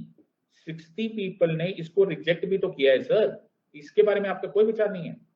अब बेटा मैं क्या करूं, ये तो मजबूरी है ना। इस मेथड को first pass the post system बोलते हैं। Sir first pass the post system है, जिस कैंडिडेट को मैक्सिमम वोट्स मिलते हैं उसको हम जीता हुआ मान लेते हैं। हाँ sir, regardless of the fact कि वो कितना पुअर परफॉर्मर है। ओके, हम ये बात को पूरी तरह से इग्नोर कर देते हैं कि उसको ज्यादा लोगों ने रिजेक्ट किया है, अपन को इस बात से फर्क ही नहीं पड़ता, बिकॉज हमें इजी वोटिंग चाहिए, हमको रिजल्ट चाहिए। और ऐसे लार्ज इलेक्शन होते हैं, 100 करोड़ लोगों की वोटिंग होती है सर, हद होगी, तो हम लोग इजी मेथड निकाल के रखे हुए। लेकिन ये सर एफिशिएंट मेथड नहीं है। I hope everyone understand this part. Sir ये एफिशिएंट मेथड नहीं है, इससे पीपल की ट्रू चॉइस पता नहीं चलती। एवरीवन एग्रीज टू दिस और नॉट? हाँ सर, लेकिन करना तो पड़ेगा ना sir, there is no better way. Are you understanding this और नॉट? सबको समझ में आ रहा है या नहीं? एवरीवन हैज अंडरस्टूड दिस और नॉट? बिल्कुल समझ में आ गया सर। तो सर ये तरीका है ना, इफेक्टिव नहीं है। ओके, बिकॉज इससे प्योर एफिशिएंसी नहीं समझ में आती। यस सर, हमको एकदम एफिशिएंसी नहीं समझ में आ रही इससे। सबको समझ में आ गया? Yes sir. तो सर अब हम क्या करेंगे? अब हम दूसरा काम करेंगे। क्या करेंगे सर? अब हम एक अलग ही वोटिंग करेंगे। रेडी? Yes sir. सर महंगा वाला तरीका नहीं करेंगे। महंगा वाला तरीका क्या, जितना मुश्किल हो जाएगा तो भी चलेगा। मेरे हेड ऑफ द स्टेट का इलेक्शन हो रहा है, मेरे प्रेसिडेंट साहब का इलेक्शन हो रहा है। आई विल एंश्योर, जितनी मर्जी मेहनत करनी है करो, जो हार्ड वर्क करना करो, लेकिन ये एफिशिएंट मेथड होना चाहिए। मुझे एक्चुअल चॉइस पता चलनी चाहिए। आई यू अंडरस्टैंड? तो इस मेथड को ऐसे समझते हैं, ट्राई एंड अंडरस्टैंड। इस मेथड को बोलते हैं सिंगल ट्रांसफरेबल वोट सिस्टम। क्या बोलते हैं सर इसको? Single transferable vote system. Okay, so ये सिंगल ट्रांसफरेबल वोट सिस्टम में होता क्या है? Now try and understand this. तो single transferable vote system goes like this. Everyone फिर से ये खेलते हैं सर, ए बी सी और D candidates. Are you understanding? Yes sir. Voter number 1 आया सर, ये फिर चूज करेगा, बाकियों को रिजेक्ट करेगा? नहीं, ये प्रेफरेंस देगा। क्या देगा मेरा बच्चा? प्रेफरेंस देगा, रैंकिंग देगा। Are you understanding? ये क्या बोलेगा? ये बोलेगा ए मेरा फर्स्ट प्रेफरेंस वोट है, लेकिन इसका कतई ये मतलब नहीं है कि बी सी और डी को मैं रिजेक्ट कर रहा हूं। बी मेरा सेकंड प्रेफरेंस वोट है, सी मेरा थर्ड प्रेफरेंस वोट है, और डी मेरा फोर्थ प्रेफरेंस। आमतौर पर पहले 2 दिए जाते, बट अभी के लिए एग्जाम्पल के लिए समझो। Are you understanding this part? सबको समझ में आ गया या नहीं? अरे बाबा हो गया, चलेगा तुमको सर, चलेगा सर। पिक्चर आ रही है सर, आज ना पिक्चर आ रही है नेटफ्लिक्स पे, भूल भुलैया पार्ट 2। ओके, सबको समझ में, वेरी गुड सर। सो हम भूल भुलैया देख रहे हैं बेटा, ऐसे ऐसे पिक्चर देखोगे ना भूल ही जाओगे। सबको समझ में आ रहा है कि नहीं? ये सर वोटर नंबर 2 आया। ओके, वोटर नंबर 2 आया। वोटर नंबर 2 ने इसको फर्स्ट प्रेफरेंस दे दिया, किसको? इसको। Are you understanding? इसको सेकंड प्रेफरेंस दे दिया, इसको थर्ड प्रेफरेंस दे दिया, इसको फोर्थ प्रेफरेंस दे दिया। आर यू अंडरस्टैंडिंग दिस और नॉट? सबको समझ में आ रहा है या नहीं? सर वोटर नंबर 3 बोलो। वोटर नंबर 3 और समझदार था, इसने इसको फर्स्ट प्रेफरेंस दिया, इसको सेकंड प्रेफरेंस दिया, इसको थर्ड दिया। आज समझ गया सर, कोई रिजेक्ट नहीं करा बेटा। Are you understanding? ये रैंकिंग दे रहे हैं। Are you understanding? तो मेरे फ्रेंड ने एक दिन मेरे को बोला सिद्धार्थ मैं तेरे को गिफ्ट देना चाहता हूँ। ओके, मैंने कहा दे दे भाई। तो बोला पता ऑडी दूं कि BMW दूं कि पोर्श दूं कि मर्क दूं? मैंने कहा भाई रिजेक्ट मैं कोई नहीं करूंगा। ओके, प्रेफरेंस दे सकता हूँ। ओके, पता चले रिजेक्ट करूंगा, तू बोले वो तो मिल नहीं रही है, तो पूरा का पूरा गिफ्ट ही चले जाएगा। Are you understanding? तो मैंने बोला बाबा अपन रैंकिंग देगा। आर यू अंडरस्टैंडिंग दिस और not? Sir total number of voters कितने थे? टोटल नंबर ऑफ वोटर्स 10 थे, मान के चलो। अब मैं तुम्हें एक वर्ड इंट्रोड्यूस कर रहा हूं, उस वर्ड को बोलते हैं कोटा। क्या बोलते हैं sir? Quota. What is quota sir? अरे मैथमेटिकल फॉर्मूला है। अच्छा, it says total number of votes, ध्यान से लिखना, total number of votes divided by total positions या टोटल सीट्स +1 याद हो गया? हाँ sir, total number of votes कितने हैं? तो पहले वाले में पार्टिसिपेट कर लेते हैं। इधर टोटल नंबर ऑफ वोट्स कितने थे सर? 100। सर जीतने वाले को तो 40 मिल गया तो भी जीत गया, नालायक, हद हो गया। तो in a way he is not the winner, in a way he is not the winner, he is the best loser. हाँ सर, हारे तो सभी है, फेल तो सभी हुए। Are you understanding? तो मेरे स्कूल में, हॉस्टल में ना, हम लोग सब लोग फेल होते थे जितने दोस्त थे। तो लास्ट में हम लोग इसी बात पे खुश होते थे, मैं ना सिर्फ 4 ही मार्क्स से फेल हुआ। मेरा दोस्त बोलता था पागल है क्या, मैं तो सिर्फ 2 मार्क्स से फेल हुआ, पास हुआ हम लोग कोई नहीं होते थे। Are you understanding this part? तो he is the best loser. Are you understanding this और नॉट? सबको समझ में आ रहा है या नहीं समझ? तो यहां पर अगर यही प्रेसिडेंशियल इलेक्शन होता, अगर ये यहीं पर प्रेसिडेंशियल इलेक्शन होता, तो हमको कोटा अचीव करना पड़ता। कोटा क्या होता सर? 100 वोट्स डिवाइडेड बाय कितने प्रेसिडेंट बनेंगे? 1 + 1 + 1, मिनिमम 51 वोट्स आने जरूरी है। आर यू अंडरस्टैंडिंग दिस और नॉट? सबको समझ में आया या नहीं आया?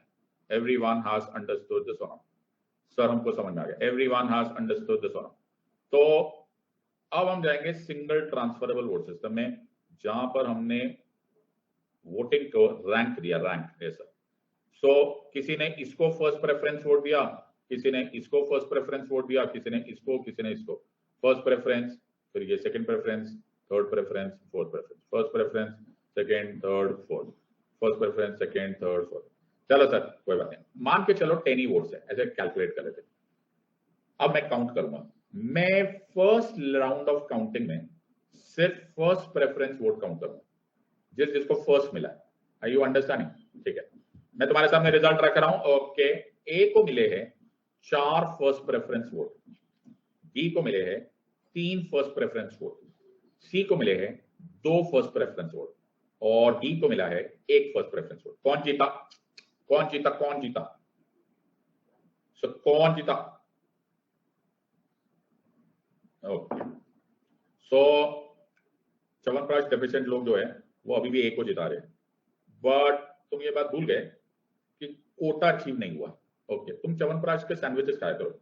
ओके, सुना करो, तो कोटा क्या था? सो कोटा था 10/1 + 1 + 1, 5 + 1 यानी कि 6। ओडी बाबा, are you understanding this part? Sir कोई नहीं जीता, कोई नहीं। Okay, are you understanding this part? कोई नहीं जीता। Are you understanding? Because quota achieve नहीं हुआ। Are you understanding? लेकिन मिनिमम नंबर ऑफ वोट्स किसको मिले? Sir minimum number of votes D को मिले। तो स्टेप नंबर 1 में हमने काउंटिंग की, अगर किसी को कोटा नहीं मिला तो जो मिनिमम वोट्स वाला है उसको हम लोग एलिमिनेट कर देंगे, उसको बोलेंगे चले रूम से निकल। Are you understanding this part? लेकिन जब वो जा रहा होगा ना मेरे बच्चे, जब वो जा रहा होगा ना, तो मैं उससे उसका वोट मांग लूंगा। सर इसका वोट क्यों मांगोगे? इसका वोट इसलिए मांगूंगा क्योंकि ये मेरे काम आने वाला है। सर इसका वोट मैं तुम्हें दिखा रहा हूं और किसी को नहीं दिखाऊंगा। इसका वोट डी का वोट, डी का वोट क्यों कहलाता है? सर डी का वोट इसलिए कहला रहा है बिकॉज किसी समझदार आदमी ने डी के नाम के आगे 1 लिख दिया था। ओ समझ में आ रहा है कि नहीं? उस बेचारे को एक ही ऐसा वोट मिला था सर, एक ही ऐसा वोट मिला था, आपने डी को धक्का मार के बाहर निकाल दिया। Are you understanding? इसके आगे 2 किसके आगे लिखा हुआ है? सर 2 ए के आगे लिखा हुआ है। ओ डी का है सर, डी रूम के बाहर है, डी का वोट का है मेरे हाथ में, 2 नंबर कहां लिखा हुआ है? सेकंड प्रेफरेंस ए के पास। ये वोट अब ए को ट्रांसफर कर दिया जाएगा। आर यू अंडरस्टैंडिंग दिस और नॉट? सबको समझ में आया या नहीं आया? बात समझ में आई या नहीं? एवरीवन हैज अंडरस्टूड दिस और नॉट? सो जिसके नाम के आगे 2 लिखा होगा, whoever is the second preference vote, उसको वो वोट ट्रांसफर कर दिया जाएगा। आर यू अंडरस्टैंडिंग दिस और नॉट? सर फिर से काउंटिंग करेंगे, वेरी गुड। पिछली बार कितने वोट से? 4, ट्रांसफर कितने आए? 1, टोटल कितने हो गए? 5। कौन जीता? सर कोई नहीं जीता। क्यों? क्योंकि कोटा नहीं पहुंचा। मिनिमम वोट किसके पास रह गए? सर इसके पास। इसको भी बोलो बाहर जाए, चले निकल यहां से। क्या बात कर रहे हो सर? हाँ इसको भी बाहर निकालो, एलिमिनेट कर दो, लेकिन आप तो वोट देते हुए जा। अच्छा सी के कितने वोट्स हैं? तो सी के 2 वोट्स है। सी के वोट क्यों बोलते हैं? सी के वोट को इसलिए सी का वोट बोलते हैं क्योंकि किसी समझदार आदमी ने इसके नाम के आगे 1 लिख दिया था। अच्छा मान के चलो कि उसी समझदार आदमी ने ए के नाम के आगे 2 लिख दिया था। सी का है, सी चोले का सर, सी इज गॉन। अच्छा सी का वोट मेरे हाथ में, 2 नंबर कहां लिखा हुआ है? ए के पास। ए को अब ये दोनों वोट्स ट्रांसफर हो जाएंगे। ओड़ी बाबो, अब हम करेंगे काउंटिंग। पिछली बार कितने वोट थे? सर ओरिजिनली थे 4, फिर एक आया ट्रांसफर से, अब आया ट्रांसफर से, टोटल 7। सर ओ मुबारक तुम्हें, तुमको कोटा मिल गया। आर यू अंडरस्टैंडिंग दिस और not? You have won. Are you understanding this और नॉट? सबको समझ में आया? कितने बार वोटिंग करी? सर 1 बार, लेकिन वो वोट ट्रांसफरेबल था। Okay, hence called as single transferable. सबको समझ में आया या? सबको समझ में आया या? सो आई थिंक मैंने एक्सप्लेन कर दिया है, and I'll join you tomorrow. Thank you very much. God bless and jai.